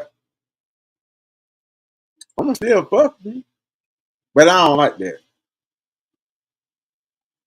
You just fucking me because I'm black. You don't even want to get to know me, bitch. All right, well I'll show you what the hype is about. Go ahead and lay down. Like I know I ain't shit. You ain't shit either, bitch. Cause you let's go ahead and get this over with. Yeah, I was in the service. I fucked that bitch to sleep and left her where she was because she said that shit. I actually liked her too. I thought she was cool people, but I felt fetishized. I didn't feel love. It's a difference. And I went to fuck a couple of her friends too. But anyway, because she was a hell of a spokesman. Shout out to her. Yeah, I've been to so many schools from moving around so much. I was used to folks from other countries a lot. When I moved to Georgia, Lord, the culture shock. That's the racism. I wasn't used to that. There's a different kind of racism in Georgia. And what I mean by that is, I remember being with a moving company. The moving company was predominantly Hispanic.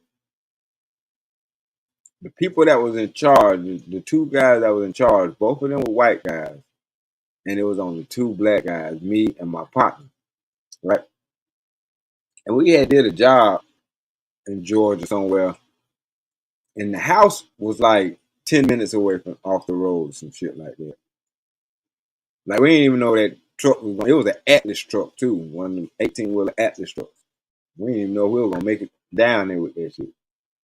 But anyway, we did.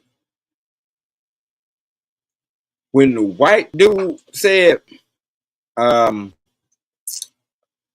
yeah, What I'm gonna need y'all guys to do is unload this truck as fast and safely as you can. Please don't break nothing. Please. Oh my God, don't break nothing. And let's get the fuck out of here. Matter of fact, I'm gonna give y'all tip now. Don't expect none from them. Like once he gave us that spiel, it was like, oh, okay, so it's one of them. I'm glad he briefed us or whatever, but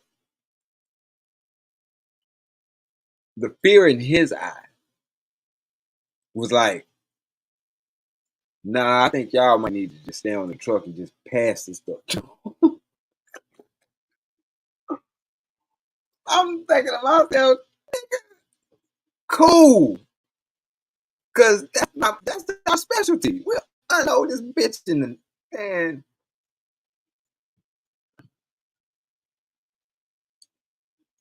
it worked out for us, but the overall racism of the shit. And like it was so bad to the motherfucking white folks who was scared. Cause it was like shit.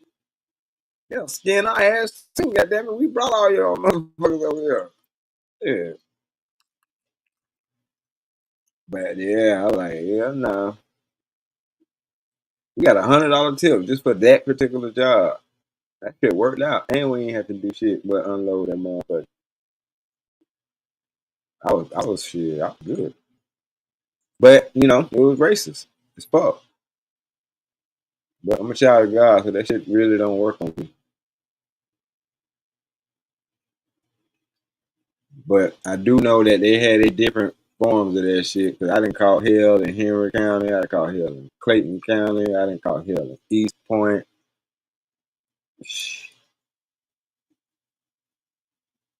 And I knew better than to go out there to damn North Georgia, Gwinnett, any of that shit out there and do any fucking thing. You got to be stupid. You talking about they'll hide your ass. They'll hide your ass in Gwinnett so fast. Cobb County, hide your ass.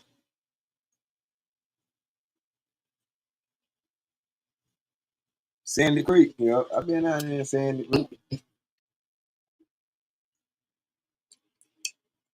Definitely Henry County. Henry County, motherfucker.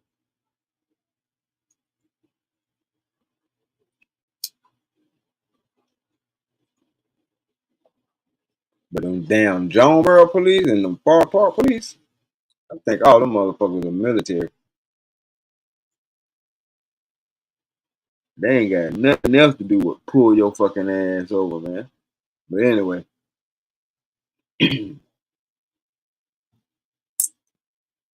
amazes me to hear half these niggas bitching about half the shit they be going through and they ain't never went through shit. Hell yeah, Clayco, a bunch of bastards down there. I know exactly what you're talking about. Them are some motherfuckers. Like, god damn. Like, they jacked my ass up. I was walking to the laundromat. They were like, you ain't know there's a curfew out here? What? Bitch, I'm grown. What the fuck is you talking about? A curfew? The hell is you talking about? I'm watching motherfucking clothes. What curfew? How you put grown folks on a goddamn curfew? Right. Man, we'll call that shit Reaperdale. I stayed on Riverdale too. Yeah, I stay right down Riverdale Road. Kimberly Falls Apartments.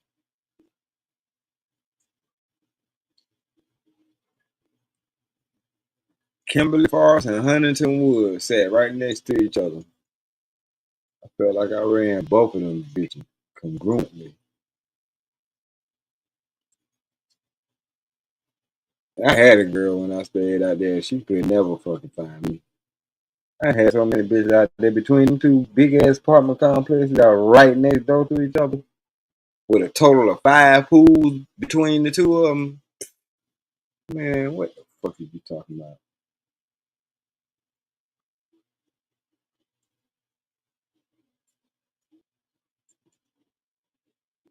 By the time you figure out which pool I'm at, man, you ain't even looking for me no more. But if you is, hey, yeah, you dedicated as a motherfucker. Now what the hell you want? Now that you found me. Damn. That's why I say, man, terrible. Anyway, I ain't got better. A lot of that shit come from the motherfucking music I listen to. You hear the shit I listen to? I listen to that shit because I recognize it. I relate to it. Put it like that. I relate to it. But I ain't gonna keep talking y'all to death. It's been almost 2 hours. I ain't even go to school down here in Georgia. I was by the time I got down here in Georgia when I was what 15 and a half, I was already out of school.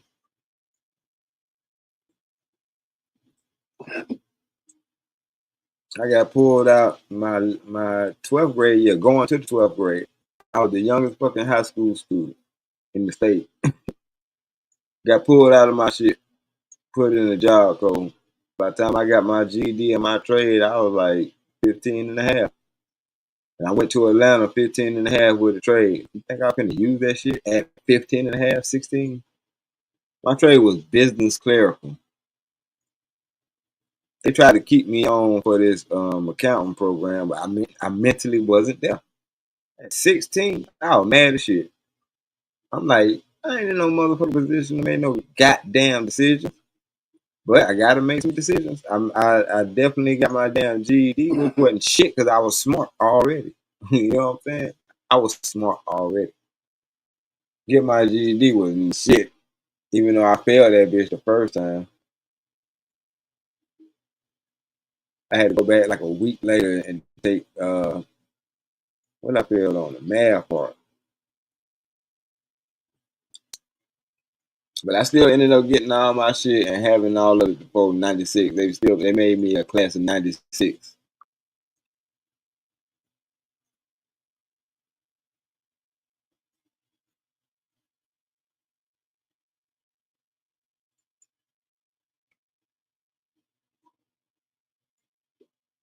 No, class of '95. It was '95 or '96. I don't know. I ain't got that shit no more. I can pull up my transcript though. That's one thing I can do. I know I can always put my hands on. But it's '95 or '96. But anyway, so which I think it was like '95, if I ain't mistaken. Yep. That's why I have yeah, that's why because when I had the option, I got pulled out right before senior year, got sent to job corps, and my mama put me on the bus and said, "Go get your shit, or don't come back, or don't come back home." And I'm like, I'm thinking to myself, I ain't even did shit. Like you don't even know. You mad because I missed so many days of school, but I missed so many days of school because there was some shit I was going through because I was standing next to a nigga who got shot and killed. You know what I'm saying? And the time that I was away, it was allotted, but they ain't said shit because it was like some therapy type shit. I just told them I ain't coming back to fucking school no more.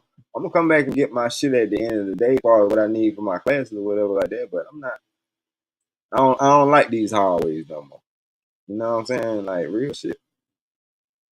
But anyway, by the time it got to her, no, it's all good. It's part of my life. It's part of my story. So by the time I ended up going to job code, I had a chip on my shoulder because I'm like, this fucked up. I already knew what my senior year was. I had a half a fucking day. All I needed was some electives and shit. You know what I'm saying? All that shit. Like, I'm about to breeze through and be the youngest motherfucker. You know what I'm saying? She snatched me out of that shit, and I lost all of them credentials because she thought she was doing the best thing for me. But at the time, though, I ain't gonna lie. I would if I would have stayed in in my little town, my little whatever. I wouldn't have been here.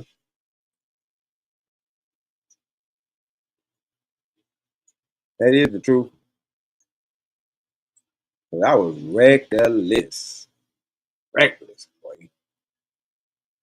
I had a, mm, I had two pieces of metal, and I was 15, 14, going on 15. As a matter of fact, two. Cause after that shit happened, I was like, I'm not finna get caught slipping. But one day, I was, playing with one of them, almost blew my motherfucking brains out. And I went to job call, I think like the next week, the following week. So it's like I felt my time wrapping up. And job call, it did breathe a new breath of life in me, but I had to go through some shit too. Cause where I came from, you know what I'm saying, a town that was no holds barred. We fought. So I'm up there in job call fighting and shit. That's how I got ultimately kicked out for the motherfucking ICU. But I didn't lose my shit. I almost did. They had pity on me because, you know what I'm saying, they knew some of my story because while I was in there, even though I was cheating on my girl, I got engaged to another chick who ended up getting sick. And she got sent home. And it was basically like they sent her ass home to die. They were like, you couldn't die on us. We're going to send your ass home. But you were around a motherfucker for a year because like 6 months of that shit was me get my GED and 6 months of that shit was my trade.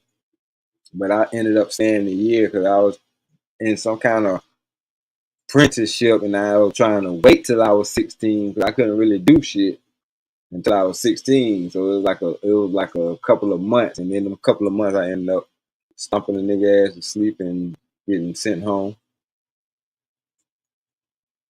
But I had to make an ultimate decision because they were like, "Are you going home?" Because you got a fiance also in, Atlanta, Georgia. Like, of course I know this, but everybody else don't know this. I'm like, you mother. Yeah. I mean, if if old girl would stay, wouldn't got sick or whatever the case may be, then who knows what that would have been. Like, yeah, but you got a fiance down here in Atlanta, and so you can either go to Atlanta or you can go back to Columbia. And I said, shit, fuck going back to Columbia. My mama told me to get my shit or don't come back. I got my shit and I'm still not coming back. I'll teach your ass. That's why I said. That's why when I tell women that y'all can't raise men, I'm telling you from experience, especially with some shit like that. And she probably thought everything she did was for the best, and it probably was. But the day that she put me on that fucking bus and sent my ass off to an unknown land, I was saying fuck you for at least 60 miles before I started talking to this nigga that was sitting next to me on the motherfucking bus. I ain't bullshit. I'm talking about.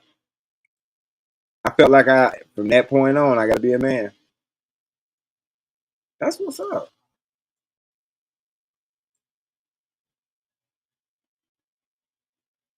Hey man, to be honest with you, this is my honest take, and this is why I don't like being a prejudice, a bigot, or a racist, because I feel like at the end of the goddamn day, if they did run a fucking family tree on us, we all related in some kind of way, shape, form, or fucking fashion. Think about it.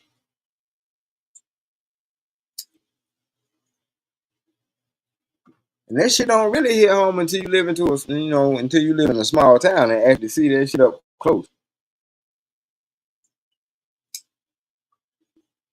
And I left this motherfucker for 27 years and shit so close that it's still close. Like, nigga, man, I had to tell my brother, hey, I know you like this girl. And this is before fucking Google, my nigga. But I'm like, all I did was ask her a few fucking questions, and I found out you can't continue fucking with this girl. Why I can't fuck with her? Because our brother, that's our brother is her uncle. Motherfucker. What? How the fuck that work? Let me tell you how it works. Her last name is such and such, which is our brother's father's last name. We have different fathers, right? So his father's last name is the same as her last name. So I asked her a couple of questions, and she said, you know what I'm saying? Like, I'm like, y'all motherfuckers dumb.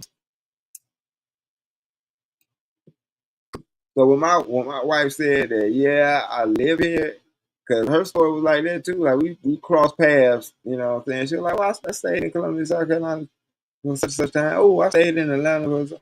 Like we probably bumped into each other or met each other somewhere down the road or some shit like that. But then she was like, nah, my family's from up north and da da da da. And I was like, okay. Because you got to be careful. Like, it ain't far fetched. That's why I don't know why they stopped that shit. As far as the blood test, because when I got married the first time, we had to have a blood test to make sure we wasn't fucking related. I don't know why y'all taking this shit or whatever case may be, but I think the least you can find out is that we ain't fucking related. Like, don't let it be my sister or my cousin down the line. They let it be fucked up. I actually like her, but now you ain't got to do that shit. But like, all right.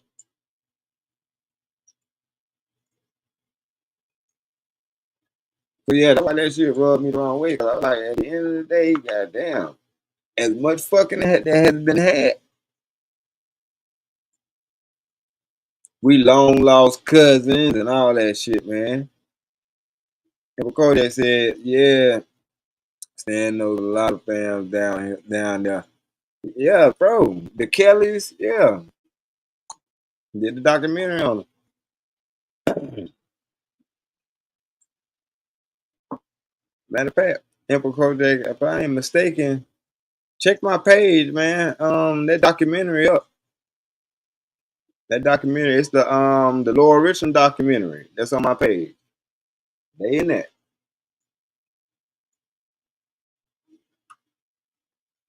I think they in the Kelly's in that. No, they in that one too, but they in there for a short time. But they also in a Bible Way. It's Bible Way Church of Atlas Road. They in the documentary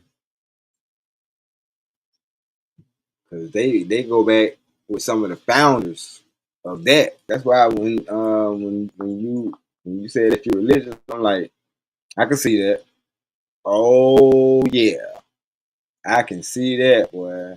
They don't play about that word. They don't play about that word, bro. I'll tag you in it. I'm gonna have to go dig into the archives and see where exactly it's at.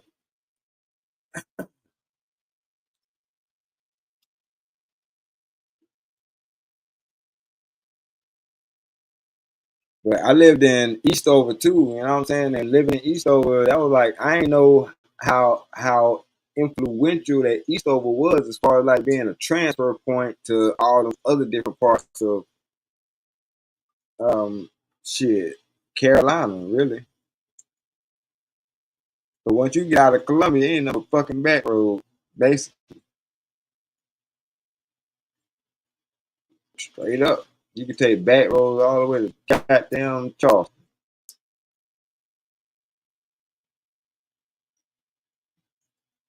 That's what's up, Reverend Ben Kelly. See, Reverend. Oh yeah, yeah. I'm in Carolina right now.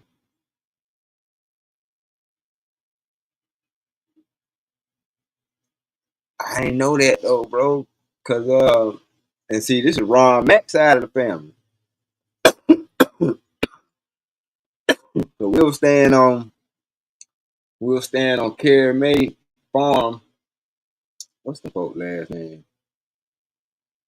Johnsons or Carrie Mae Williams. Williams or Johnson. Anyway, to the bus here, Dorchester Road. Okay. That's out there too. Man, it's so many beautiful ass country look. Man. Anyway, but so we stayed out there on their farm and shit, and that's where like I learned it was like different motherfuckers out here. Straight up, I met some motherfuckers that wasn't all the way human. Like nigga, these mother what I mean by not human is that what they talking about when they be like, oh, now your motherfucking parents related, my guy. Your parents got to be fucking related. Ain't no way, yeah, that deep in the type shit. Matter of fact, I seen that shit in Dillon, South Carolina. They ain't even deep in the country. But I'm telling you, man, it's and you know what, Emperor Code 313 the Great. That's why it's so much hospitality to an extent down south. Because people were like, man, we related to so many motherfuckers that we don't even know. Like if we can't just go around disrespecting somebody because they might be kin to somebody that we might be kin to. That's the whole vibe of Southern hospitality in a damn nutshell. That's why everybody fucking related to everybody. Cause like I say, once people get married down the road and shit, and that's tying other man, everybody related through marriage type shit, mostly through marriage.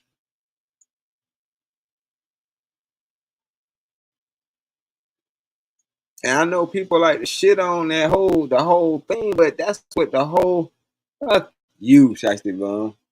Your ass born. Anyway, that was the whole thing about marriage. You know what I'm saying? Like you just united. Yeah, it ain't just you two people getting united, but y'all just united the whole fucking family.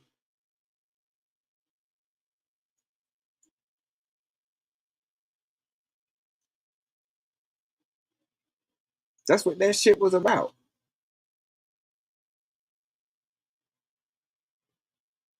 Yeah, shit. They probably do marry cousins. If it's on down the line and shit, that might because it might be a cousin, but it might be a cousin-in-law. You know, I don't know.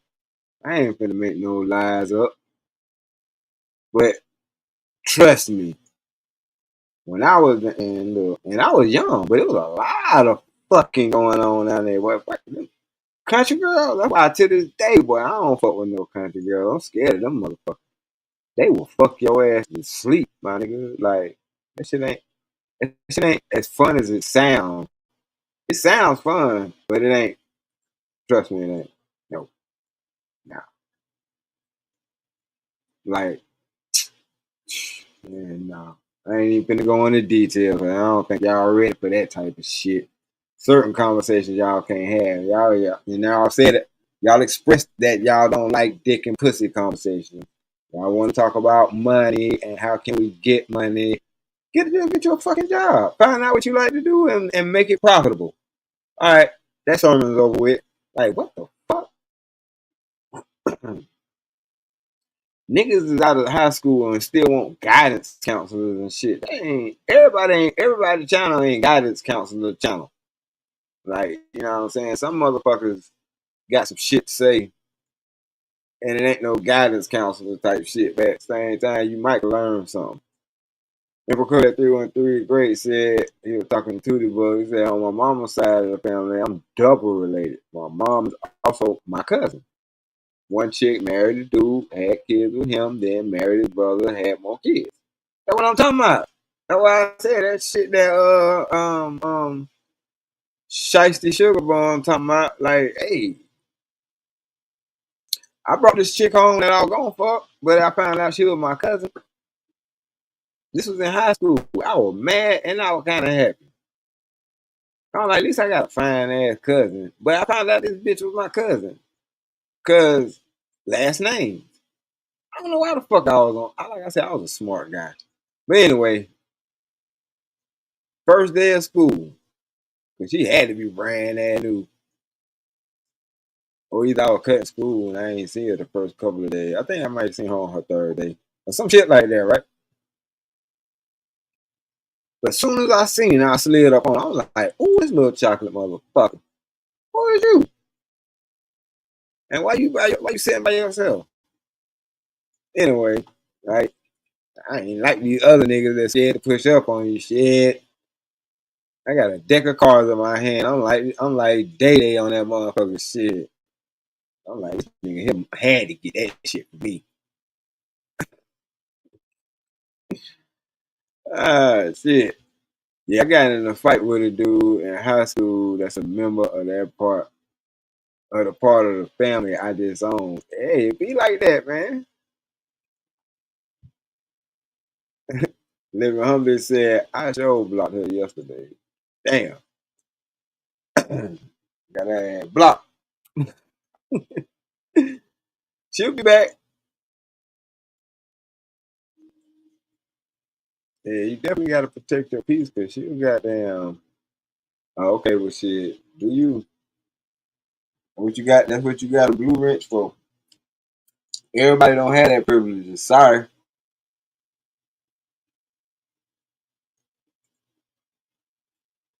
So I brought this motherfucker home. Her last name was actually my mom's maiden name. Because like I said, I'm a smart guy. I memorized my motherfucking birth certificate. I remember my mama's name being such and such. And I was like, hold up. That's the same as my mama's name. I'm like, do you know such and such? And she was like, that's my mama's name. Ah, you know such and such? Yeah, that's my auntie. Oh, is it? Oh, I got some more for your ass motherfucker meat. You know such and such? Yeah, but I ain't seen her so long. That's my motherfucking mama. For real? Yes. I'm bringing your ass home. I brought her ass home too. Them niggas thought I just pulled me one and just brought her home. I wish it was like that. But no, this motherfucking family. And the crazy part about it, my mom was adopted. That maiden name supposed to be, you know what I'm saying? Past life and all that shit. But to this day, I ain't. That's all I saw. I mean, I tried to hang out with her a couple of times. It's like shit. I lost. I can't. You know, I can't do what I want to do. You're a cousin, so hanging around you at this age, this shit ain't all that fun. I got other shit I got to do. It was nice meeting you and all that. Shout out to Jennifer, wherever you at. I hope you good though. But yeah, I was like, man, this shit here. Can I meet a motherfucker that I ain't related to? Cause my daddy said I knew most of them. Like I knew my cousins and shit. You know what I'm saying? On my daddy's side, even though I ain't really know him like that. But once I knew my cousins, I could go around them more than I could go around him. I couldn't go around him because my mama wouldn't allow me to go around him. He didn't give a fuck. But I just ain't never, I just ain't never took it upon myself to go around that nigga. I hang around my cousins and shit.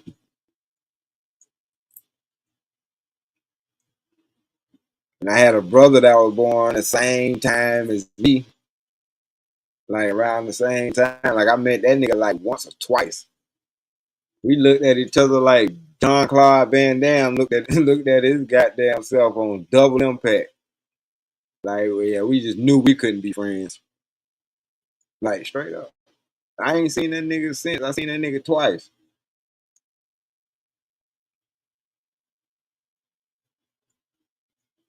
Every time I hear a motherfucker say, I seen somebody who looked like you, I just be like, I wouldn't doubt it.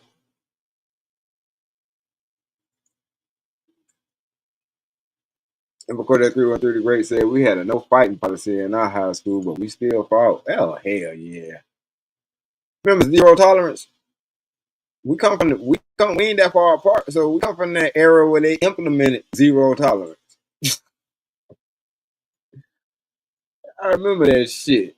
We had scared straight and all that shit in our school. Dare, all kind of shit. Lean on Me was perfect because that shit reminded us of our school currently. Like we might lean on me and be like, this is some bullshit. I wish my motherfucking teacher would raise his goddamn voice. Man, we're bum rush this motherfucker.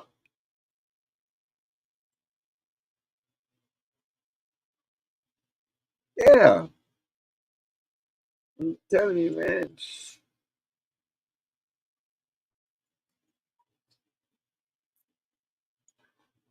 When I was in fourth grade, my fight was off campus because I knew we couldn't fight on school grounds and get caught because you just didn't want to do that. I'm telling you.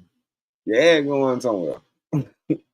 But off, you know what I'm saying? Catch your ass outside the school ground, we fucking you up. Now, middle school was different. You got your ass tapped. You know what I'm saying? Wherever you at. In class, in the hallway, in the corridor, wherever. We tighten your ass up on sight. In the lunchroom, we used to go down. That's why the real niggas always sat by the wall. Cause it go down. It go all the way down. In the fucking lunchroom, you liable to slap a motherfucker.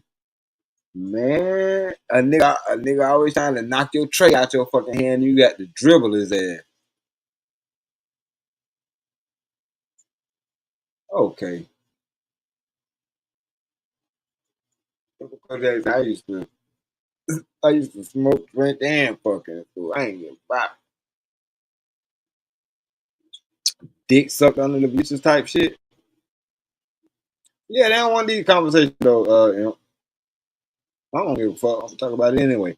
Dick sucked up under the bleachers type shit. Smashing the bitch in the goddamn locker room, bathroom, whatever. Everybody going to goddamn lunch, knock them down. I did that shit even when I was in job code because I had a fetish. Long way from home, job code. Bitch from goddamn West Columbia came with. I'm like, oh, West Columbia, motherfucker, man. You know, we automatically clicked up. I'm from Columbia, she from West Columbia, man. Shit.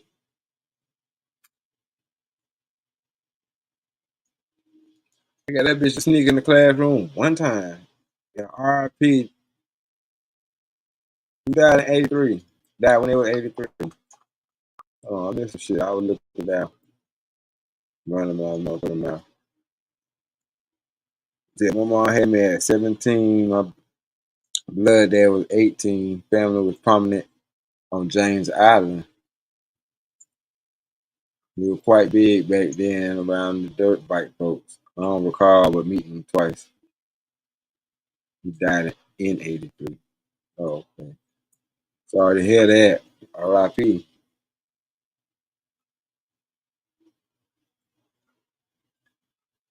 Yeah, man. As fathers, we go through shit.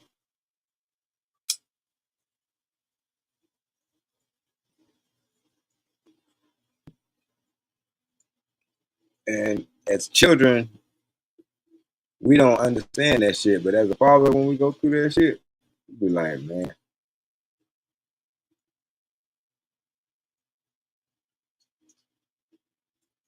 Cause you always want better for your children, but you can't control the situation because it's not just in your hands as a man.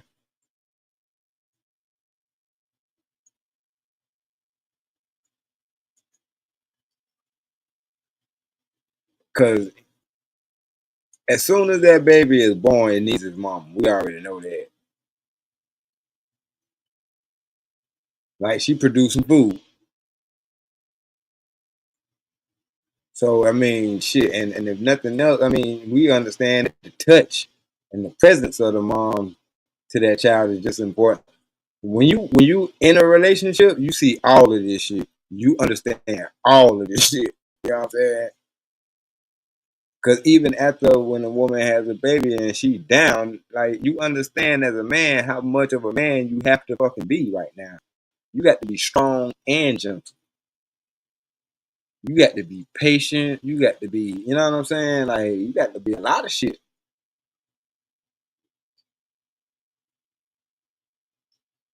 Like having that baby that first, you know what I'm saying, them first couple of months, that shit ain't easy. And especially if you and the motherfucker that you had it with ain't getting along, oh, you can cancel that shit. You can forget about it. That's a match made in hell.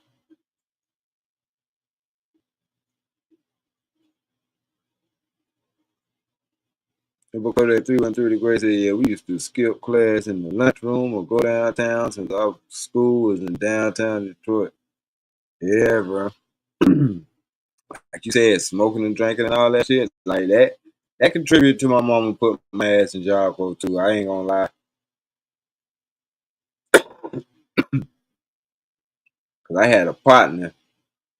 He was dumb. I ain't gonna say he was dumb as hell, but he had his permit and shit by the time he was 16. But he was in the same grade as us,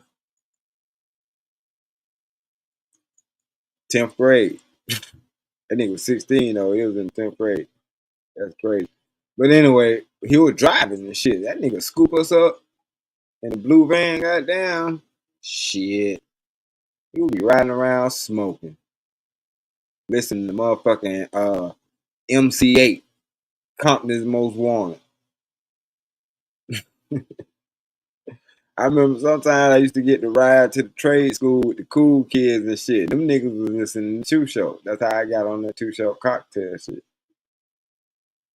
I was still in Carolina when I was listening to Two Show cocktail. Riding behind the motherfucking bus. Like all the other kids and shit was on the bus, but the cool kids and shit who had cars or friends with cars, we got to smoke and ride to that motherfucking to the tech place and shit. Wildin'. Looking back at that shit, man, I ain't realized, man, we was fucking wildin'.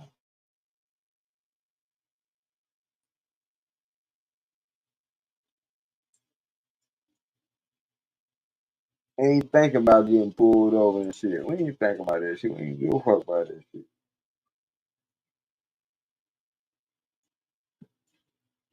Pulling up the goddamn drive-throughs, eyes the same color as the devil's dick. Bloodshot motherfucking red.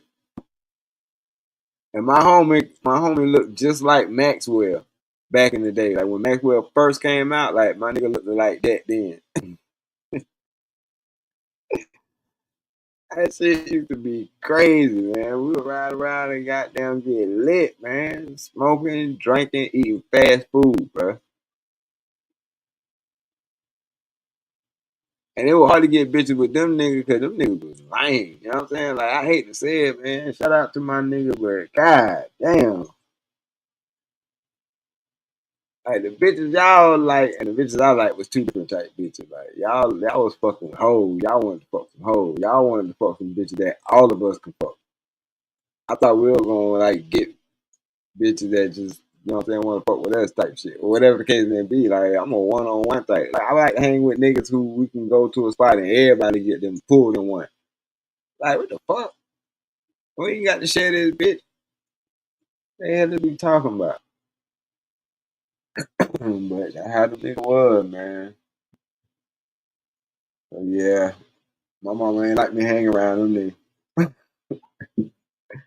Real shit. So, you know, like I said, I understand. Little homie said, I only got caught by the police skipping once. And it was because of a girl that was with us. We should have dipped on her ass. It be like that, man. It be like that. I got, man, me and my partner got brought to school in a police car when we was in fucking middle school, nigga. They couldn't tell us shit.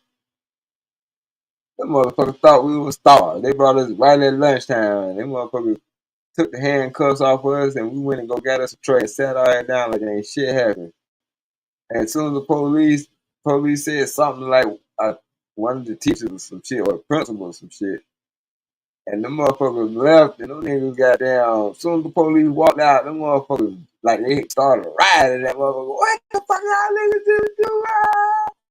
Police bringing y'all niggas in here, the fuck?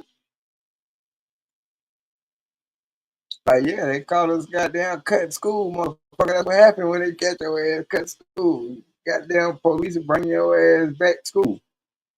But they ain't never saw that shit before. Yeah, it's called truancy, motherfucker. They would take us to jail, but we told them motherfuckers, hell nah. Come, we gonna call y'all mamas and shit. You better not call our motherfucking mama, man. Hell nah, take us to jail, man. Oh, we can't take y'all to jail. What's y'all mama phone though? Nope. Fuck you talking about. I can't go home with no police car. My mama kill my motherfucking ass, what?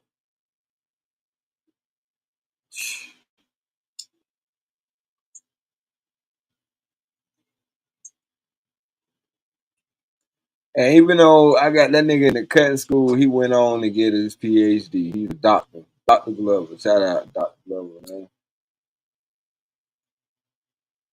I'm glad I didn't corrupt you all the way. That's my dog though.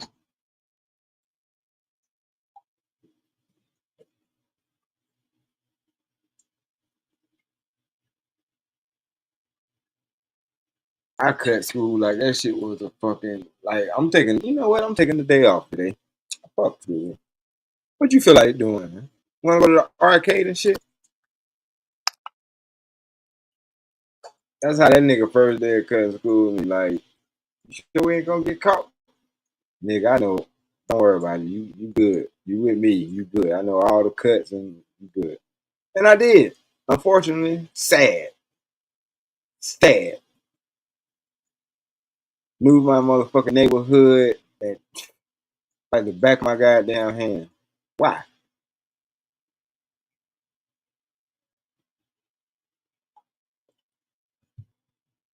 Shit. I had to find out why as I got older.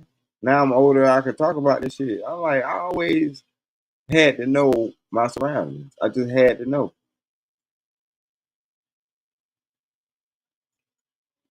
Because that's what as a man, that's what you're supposed to do. Wasn't nobody there to teach you, so whatever your instincts are, you got to hone in on that shit. And that's what I had to do. That's exactly what I did. I'm like, oh shit. And I always did that throughout my life. Even when I moved to Atlanta and shit like that, like I was like, shit, I gotta walk around this neighborhood and see what the fuck going on. You know what I mean? So I guess and you know what I'm saying, once you learn that, oh, you a Leo too. I'm like, oh, okay, that territorial shit is real then. Yeah, I got to map out my neighborhood. I got to know the ins, the outs, the exits. I need to know where to get my motherfucking medication from. You know, shit like that. I got to find the duck off and one girl started goddamn tripping and shit. I ain't finna stick around there. But I don't need that shit now. So I guess I don't do that shit now because I don't need that shit. Me and her done went around, checked out some things or whatever like that. And it's kind of fun, even though I don't put as much fun into it. But how ironic is it that I get to show my wife where I grew up, like, and don't take advantage of that shit. I should. I should take more advantage of it. But you know what I'm saying? I'm like, shit, I ain't perfect. I'm just saying I got flaws too. But the reality of this shit is that's the position I'm in. And I'm like, damn, man. But I ain't gonna say I haven't because the moment before we even settled into the state, goddamn it, I think we still had the truck for the truck was still full with the U-Haul shit or whatever like that. I took my kids to the first park that I went to. Okay, I took my kids to Earlwood Park, JD. You know what I'm saying? When we first got to Columbia, before we even unpacked. You know what I'm saying? And I had like a box that probably had like some miscellaneous shit in there. Man, I goddamn took that box and made it like, the slides. Just so I can grab my kids and slide down the hill one time. You know what I'm saying? Like that shit right there meant everything in the world.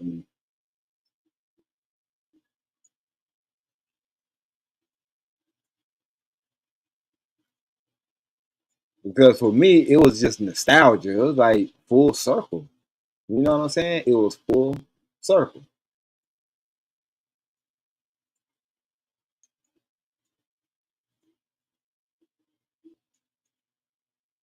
Like if I don't do nothing else in this life, like I met your mom in Augusta, had y'all in Atlanta, and now we in Carolina, and you get to walk the same streets that I walk, go to the same park that I went to. You know what I'm saying? Like as a kid, you know what I'm saying? So I get to tell them the history as they're living it. You know what I'm saying? I'm like, damn, who would have ever thought? Because I'm telling you, from the moment I went to Job Corps, I was 15, 16, I never thought I would ever come back to Columbia, South Carolina. So thank you, Tudor Bug. Thanks for the trip down memory lane.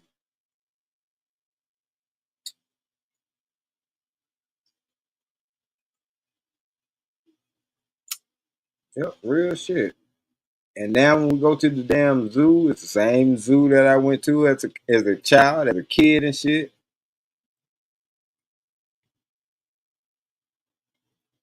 I'm at the zoo and I can remember, even though I ain't seen the picture in a long time, but it's a picture that my mom had where she actually caught me and my brother on a field trip at the zoo at the same time. You know what I'm saying? And because we was in different grades. So that was like ironic as fuck. So she was like, okay, both of y'all gonna be at the zoo. I'm gonna make a guest appearance, but we ain't know she was coming. She never came to shit. She was always working. Yeah, Columbia. Yeah, Columbia, South Carolina. And so she popped up, Riverbank Zoo. I was so happy to see my mama, but I couldn't get out of line. So when she took the picture, she just saw me cheesing like a motherfucker and my brother acting all shy and shit. He was over there on the other side with his line. So the picture she caught was perfect. Like, I'm thinking about it and I'm like, that shit had to be like, there's no way in the fuck you would have caught us at the same time like this. Like the moment was just, anyway. So yeah, that's what's up. See, so you know the feeling that I'm talking about. You know what I'm saying? To go to Riverbank Zoo as a child, and now you were able to take your wife, your dad, and your kids. You know what I'm saying? And yeah, it's full circle, man. It's like that's why I'm like, y'all motherfuckers don't know what y'all missing out on. Talk about, oh, I'm just gonna be single. Oh man, okay. It's all right to die alone, whatever, motherfucker. Whatever, shit. I took my wife on a trip through the botanical gardens. We went through the path. Cause it's like a hiking path. I never went there. Like all the years, and it was like you talking about all the years. You nigga, you wasn't even here for 27 years. I'm like, but still, I mean, we went to Riverbank Zoo quite often. But back then, that shit was like nothing to go to. That and Sydney Park, you know what I'm saying? Before it became Finley Park and then it fell off. But when Sydney Park was Sydney Park at its height, man, please.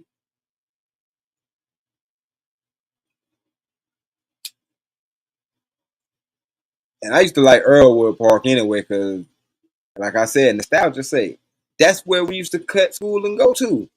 You can cut school and go to Earlwood Park, even though the little rec center, it didn't open up until like after 3. But they got the railroad tracks right there. We'll fuck off on the railroad tracks until about 3 o'clock. Because they had the basketball court way up there at the top.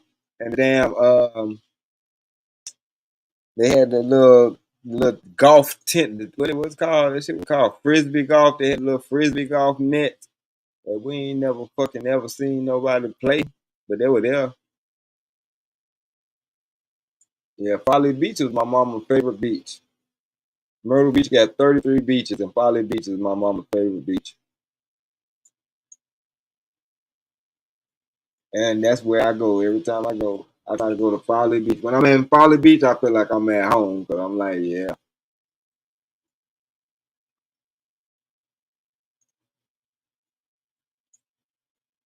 hell yeah, Earlwood Park was about that life back in the day. Like my partners used to go up there and play basketball in that court up there by the railroad track. Shit, it'll go down. Ain't nobody up there to stop y'all either. Like if it go down, it go down. That's back when the Coca-Cola building was right there. You could see it right there from when you playing hoops at, which was hell of advertising.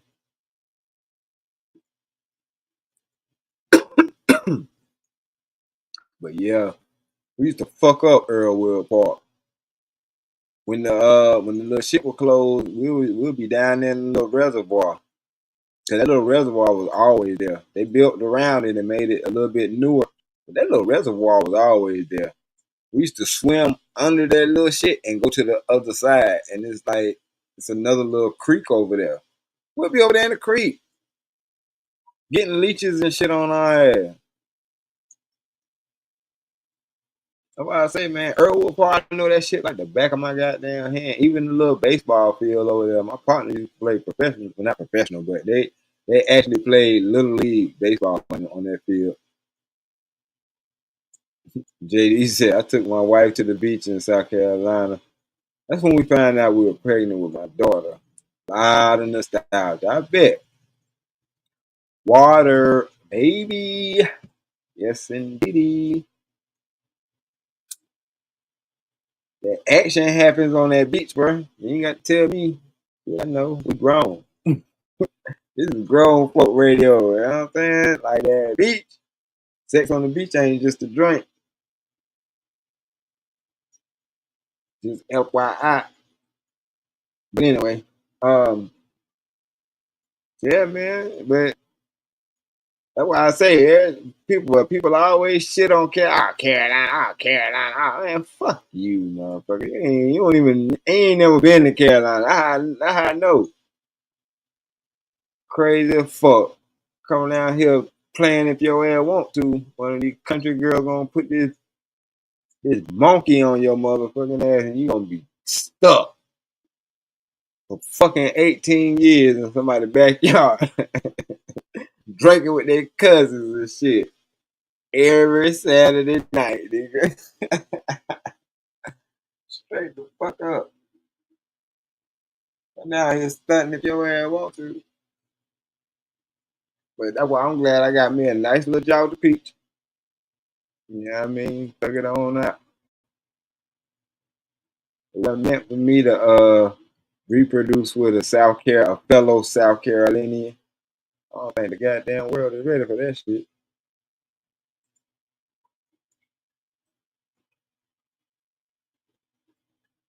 Crazy. But yeah, Drew Park and shit like that. Drew Park is where I learned how to swim. I almost died in that motherfucker. I ain't bullshit. But Drew Park, man, what the fuck? That's the first time I seen a pool that went through what that shit had, like 11, it went down 11 or 12 feet or some shit like that. Might went down more than that. I think that shit had like 21 or 22 feet or some shit like that. I don't know. That shit was big as fuck. It was either 11 feet or 22 feet. I know I ain't tripping. But this was the neighborhood fucking pool. Even 11 feet is like, y'all must want somebody to drown. But ain't nobody drown. Motherfuckers swam, and they found out it's easier to swim in deep water than it is shallow water. Hell, you might as well stand up, fighting against this little bit of ass water. Get in the motherfucking deep water and relax. But man, shit. And you know Drew Park is attached to Saxon Home, so you swimming with the motherfucking killers, man. Like them niggas be trying to goddamn snatch your ass under there and shit. Like, hold on, nigga, I ain't playing with y'all. I ain't playing the game with y'all. You better learn how to goddamn swim or you gonna drown.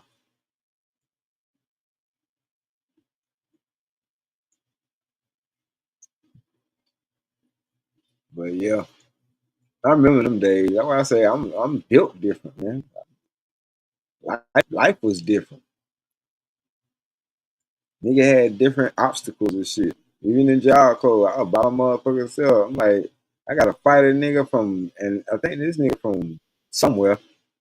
I don't know where the fuck he was, but he was a country strong nigga. I'm like, oh. And when you were, where was her house? What up, Stan? How you doing? I'm good. And the issue with situations like that in job code, what I don't think people understand, it's almost like jail. When you fight you don't represent yourself. You represent where you're from. And I had like 3 or 4 other people where I was from. And they was like, you can't let us down. Shout out to Rico. I would say shout out to B, but B ended up fucking my old girl. And that's really why I couldn't fuck with her no more. She didn't know I knew that. But anyway, what up, Hassan? What you got? What you got going on this lovely Tuesday? JD, if you still here, what time you going on, bro? It's 10 o'clock. It's 10 o'clock my time. I know it might be 9 o'clock your time. Yeah, definitely broke code.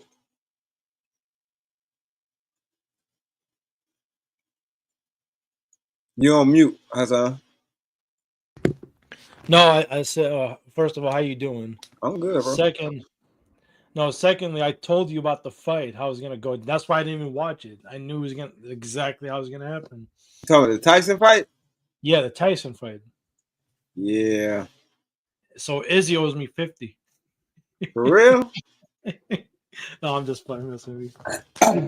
You know, Izzy's serious about his money. You gonna make Izzy pop up? Hold on, man. Yo, son. I don't remember making no bets, son. I know, I'm just joking. Okay, JD, I got you, bro. No, what? No, just, why?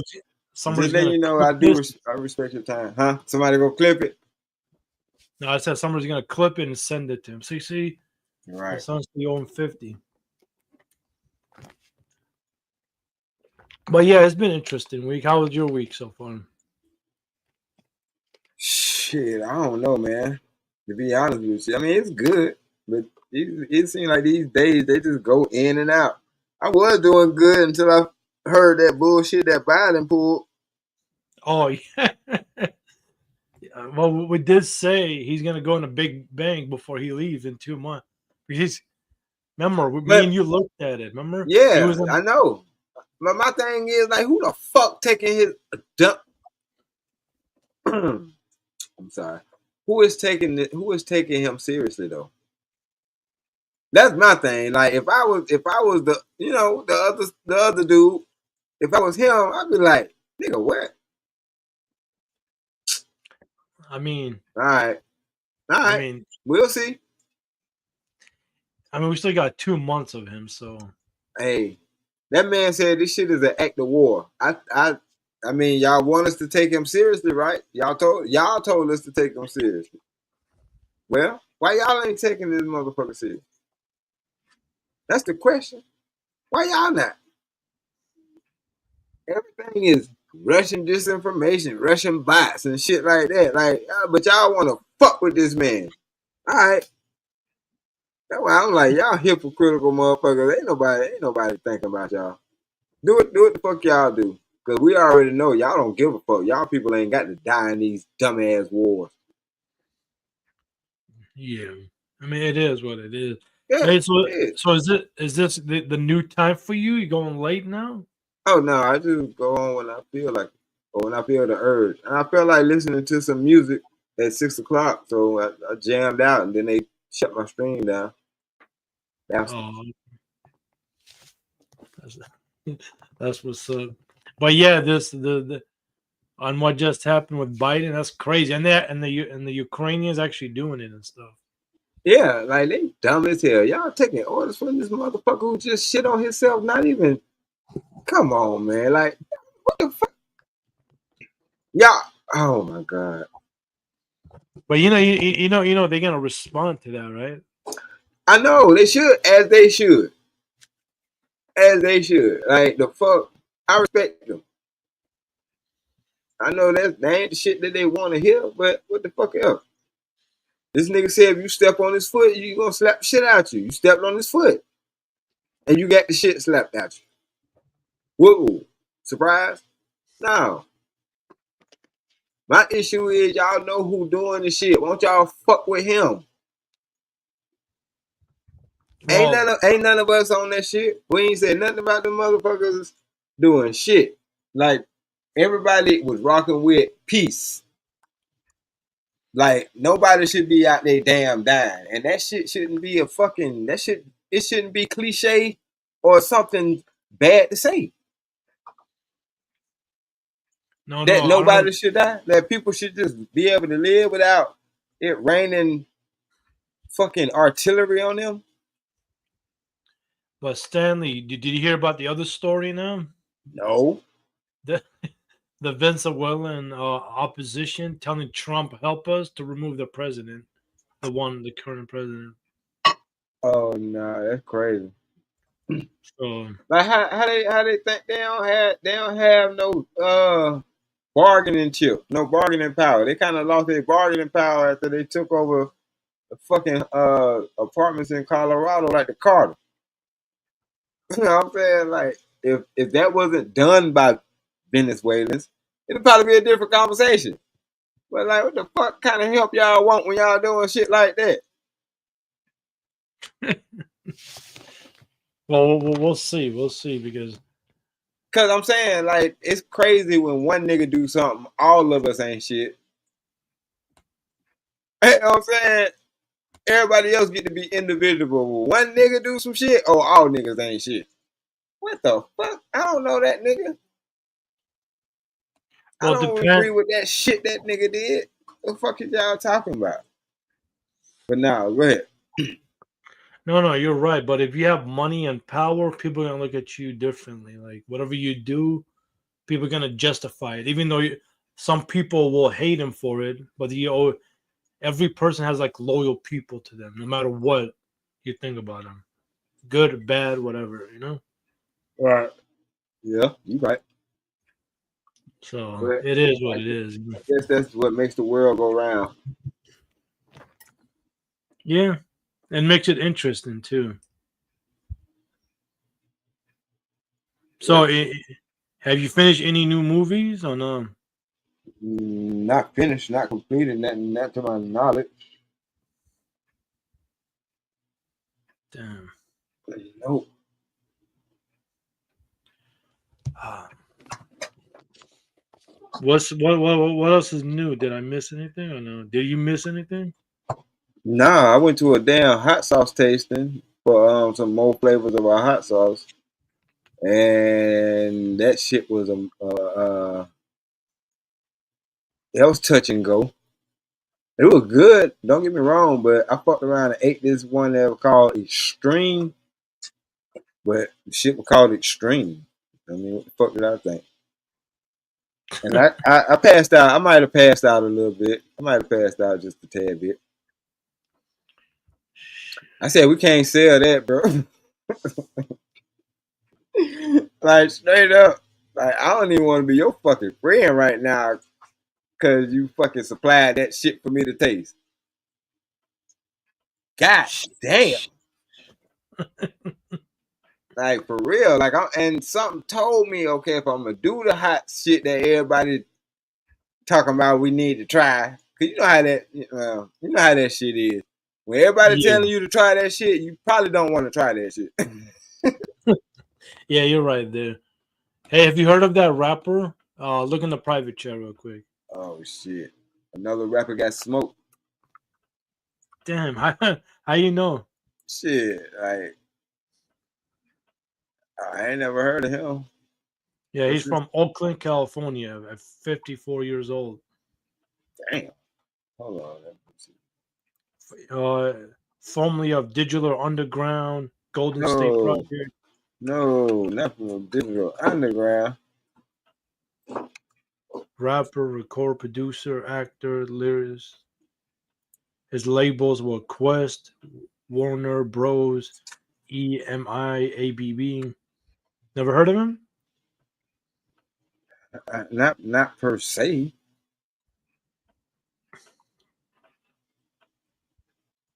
Exhibit. Exhibit pays tribute. West Coast actor and actor Sophia. I ain't never heard. I can't say. Nah, I can't say I listened to him. per se. But damn, R.I.P. R.I.P. It's probably big So on the West Coast then. Like maybe he's big only in California, I guess. it still ain't telling me unless I click on it. I probably got to click on this shit. But how he die? What? How did Oh, he because die? he had health problems. Oh, at 54? Yep. Oh, he took that shot. Or somebody could have poisoned him. Nah, he took that snake bite. Dang.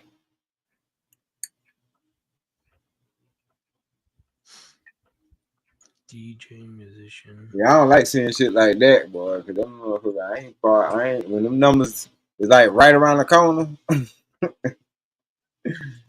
It's like shit. Yeah, I think now people, not everybody, but a lot of people, once they reach 40, they start to freak out more. Yeah, I think that might be true. Then I'm 46 now, and every year closer to 50, I start to freak out. I guess you downhill from there. Motherfuckers ain't living to 100, so I know I ain't gonna live a whole another 50 years. And so it's like the time is ticking, ticking. But you know, I try not to look at shit like that because there's a lot of shit I got to do. Like we got shit, we got like man, look, like I said, people's schedules and shit got to line up. You know what I mean? We got a lot of stuff on the not they ain't on the back burner, but they in the works. And we do a lot of little miniature projects and shit, but they be too many for me to keep up with. But Yeah. the ending product be good because we was on our way and we won 2 more awards. You know what I'm saying? So I feel good about that shit.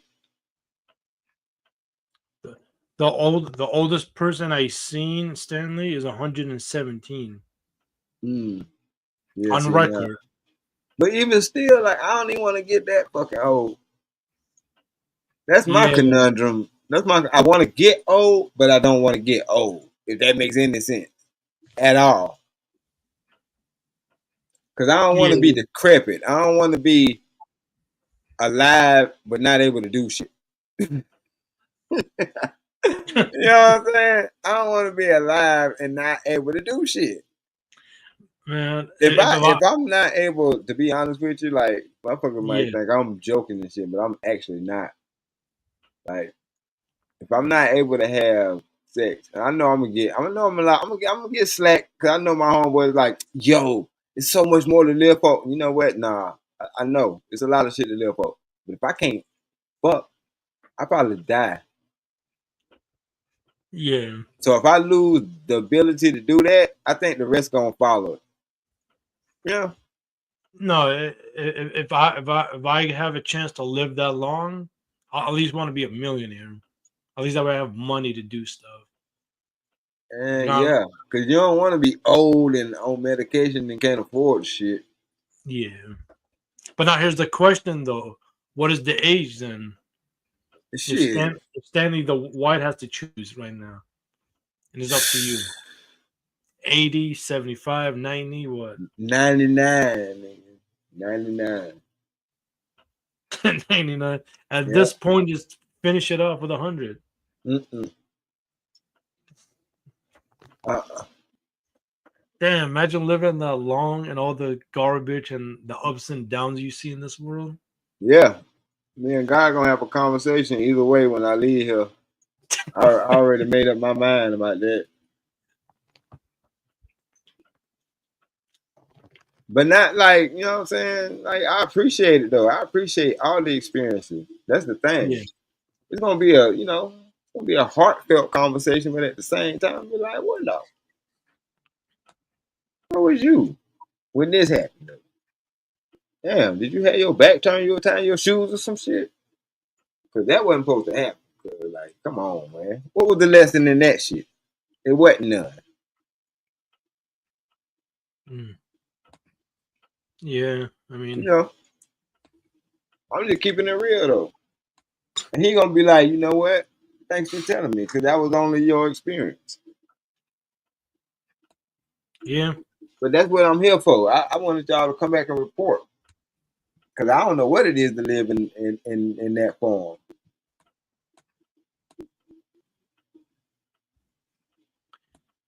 You got to take it all, Stanley, the good and the bad, Mm-hmm.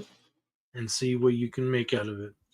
Now, some people, not all people, they actually make something and they make something big out of for themselves. And some people never learn, you know. True. And some people, well, most people, maybe everybody learns the hard way, you know. Well, we hard headed. Men are hard headed because we learn shit the hard way, and vice versa. We Yeah, learn yeah, shit the yeah. hard way because we hard headed. That's what I'm saying. But Everybody, we, the whole yeah, world. but everybody don't survive. You know what I'm saying? And that's the thing. That's the information that we be trying to pass on to the younger folks. Like, yeah, you know, you can go out there and make your own decision if you want to, but everybody don't survive. Like, I'm telling you, like, this is how, you know, this helped me survive. I'm telling you, it's been touch and go. Hey, Stanley, I'm gonna try. Tell me if you can hear me better. Do you hear me? Is this better? Oh no, can you hear me better now? No, that's not better. The other way was better. What about now? Now is way better. Yeah. Oh, okay. Yeah, I got this new mic. It's working perfectly, but for some reason now, maybe it's the internet, but it keep cutting out a little bit. Oh, nah, I can hear it on this end.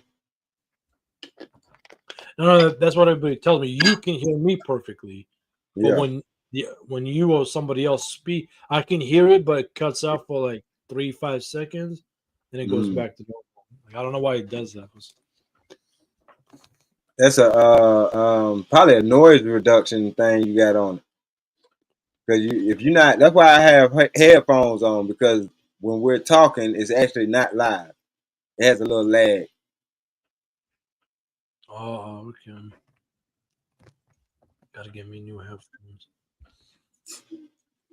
So my audio and my audio is separated from the headphones. Dun dun dun dun. Damn. Cause I ain't got a great. I got to get me a better mic, but I mean it's all right. But I need to get me a better one.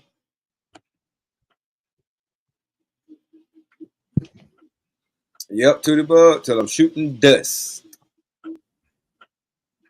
And when that refuses to work, I'm gonna go ahead and wrap it on up and hit the old dusty trail. Yeah. Well, there's been fun, you know. There's been... Hell yeah. yeah. Damn. Well, what happened to six? Have you seen what six been? Oh no, but six be on every so often, man. I'd be glad to catch six when he be around. Oh, did you fix the PlayStation thing or no? Yeah, I had fixed it that same night. Oh, so you send me the request or what? Or you want me to I send you don't, I this? don't. Yeah, just send me the request. I unlocked it. I changed my settings or did whatever it was I had to do. Go ahead, we can do it now. Yeah, I got But it. I think it's done. I think I had done. Hold on.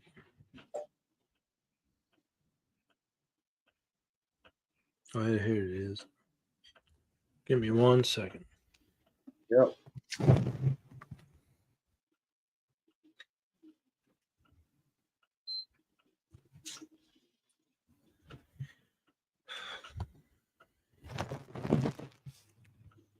Oh wait, what games you usually play other than Call of Duty?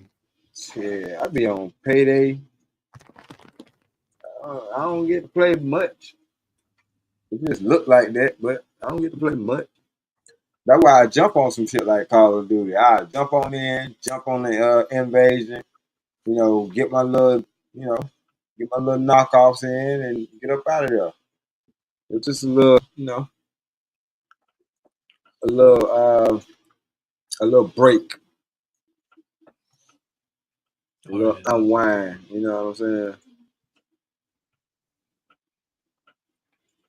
Yeah. Do you have Battlefield 1 or no? I got Battlefield 4.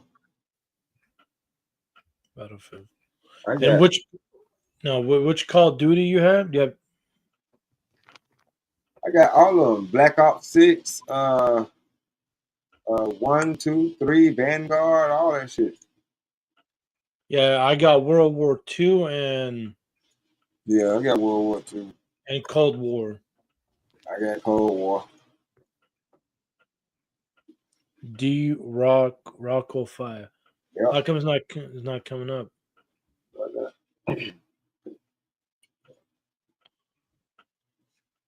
Yep. DEROCO5. Oh, Yeah, hold on. No, it might be Stanley White, 1978 or some shit like that. Hold on.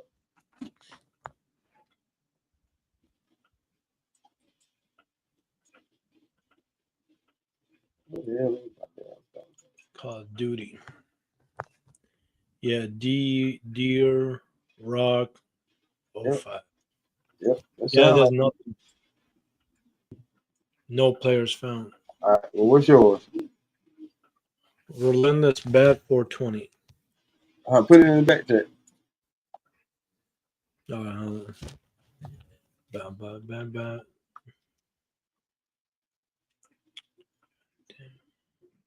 This is insanity. I don't know why you can't find me. Especially under that. It's Stan D Rock. Something. Yeah. D Rock 05. Yeah.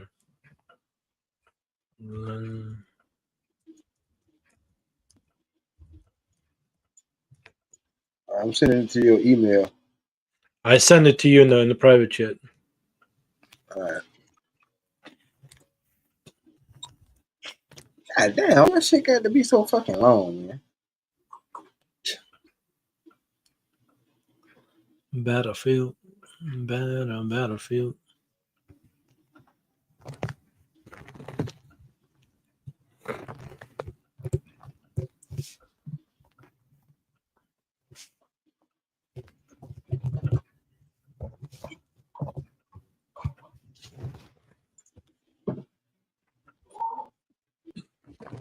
Can you believe Thanksgiving is next week? Yeah, I can't wait. My daughter's birthday next week too. Oh, happy early birthday.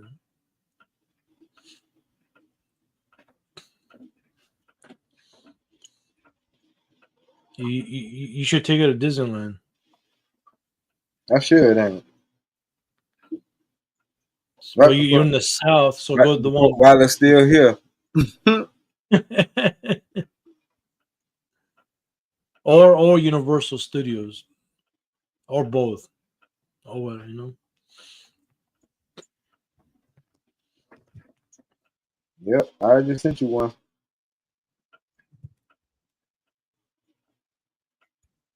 Did you send it to the right one?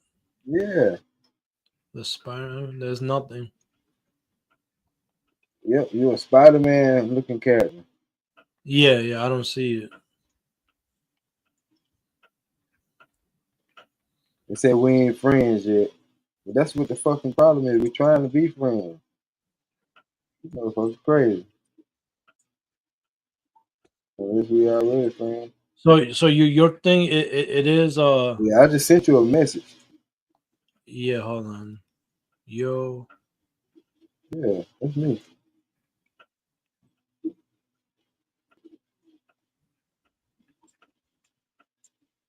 That's what I said. I thought I did this shit already. That's why I can't add you. But I how come I already can't? added you. Shit, I don't know. What up? Yeah, I see your name.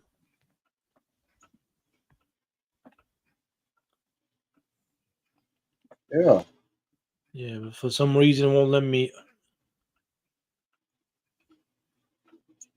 Shit, I don't know, man. We probably got to play each other or some shit. I don't know. Oh, here we go. I see it now. can't send the friend request to this player privacy setting. Oh man.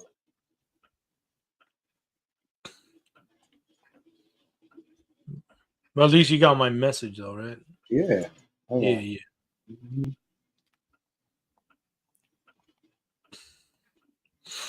Damn, I don't feel like doing that shit right now. What the fuck?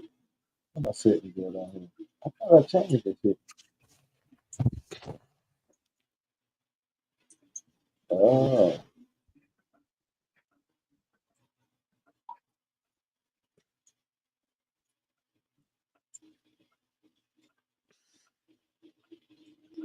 man, I got to sign in and all this shit.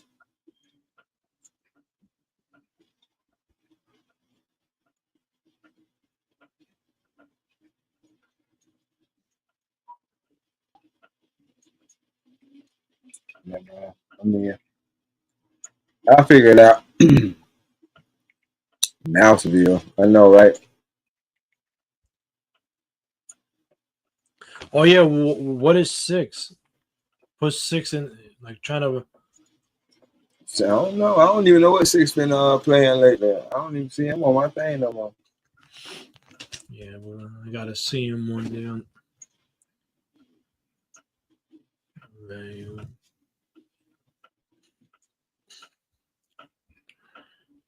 But yeah. Well, at least we got it to work now, Stanley. All right, Yeah. Stanley. Till next time, you know. All Salute. right, bro. I'll catch you on the next one. Salute. Salute.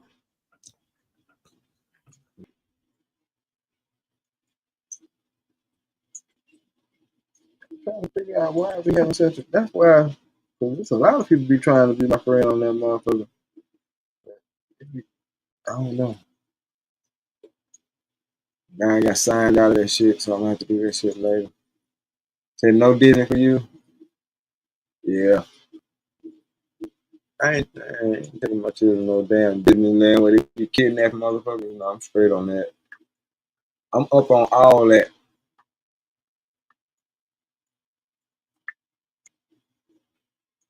So if my kids don't want to do all that shit,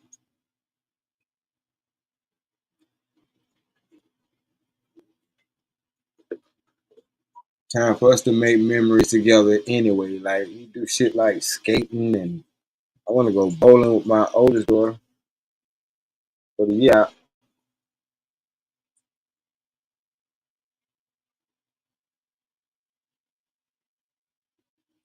So some shit like that. That's what I like to do. And that's what they like to do. So we both like to do it. I want to see no gigantic ass rats. Shit. We go in the country and see them motherfuckers for real. And trust me, they ain't friendly.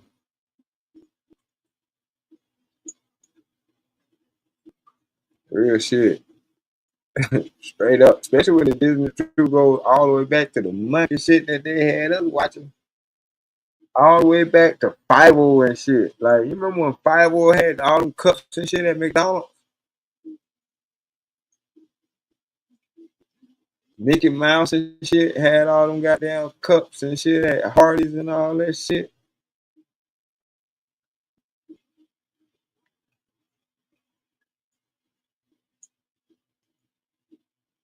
That shit was everywhere, man. And then we find out these motherfuckers imprinted sex in the windows and shit. Like, we ain't watching that shit that fast. Ain't paying no attention to that shit. But we knew what 5 was going up north for. He was trying to get some pussy. We knew that much. Even when Lady and the Tramp. Like, what? Sound like y'all talking about her twice. Then I found out, a tramp mean like he was the version of a dusty. I'm like, look at this reverse psychology bullshit. No, it's the tramp and the bumming nigga. Like, it just goes to show them girls fuck with them thugs. No matter how hard they try to play to get. Yeah, right. And what happened? She ended up having puppies by thug. Like, man, it was too much fucking going on, man. Anyway, let me wrap this shit up. I appreciate y'all coming out tonight. Even though they tried to shut my shit down earlier. Bastards. But I appreciate y'all coming out tonight. You know what I'm saying? Rock with your boy. I'm just trying to be great. That's all. Like everybody else. Yeah, they let some of the most ratchet motherfuckers have a damn microphone. Why the fuck I can't say what the fuck I got on my heart and mind? Get on off my shit. It definitely was though. It was fun. Infocode through and third grade, the hardest working mind in this motherfucker. Peace, bro.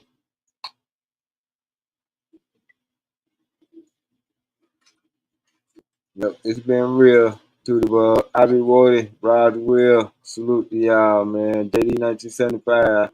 You still working. Take your ass home, man. Say fucking folk. Nah, I'm just bullshit. Be careful on that shift, man.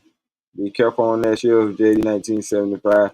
And you'll catch us hopefully tomorrow all together. You know what I'm saying? All as one. The four brothers reunite. You know what I mean? But in the meantime, between time, catch Emperor Kodak 313, the great gaming channel, Emperor Kodak Gaming. You know what I'm saying? Why he has a versatile array of sports that he's pretty damn good at. I'm jealous, but I ain't no hater. I just, I got to get my weight up. I never go live playing that shit until I get as good as you. I ain't finna embarrass my goddamn self. But yeah, check out JD 1975. You know what I'm saying? Check out The Real Spill with Mills, Izzy Bands. You know what I'm saying? And check out the hard-headed ass little nigga I know named Ron motherfucking Mac, aka Magnificent Visions, aka the Juice TV Live, aka the Thorn in My Side. But check out everybody, man. You know what I'm saying? Show everybody some love, some airtime, or whatever the case may be. And y'all be safe in the meantime. Peace.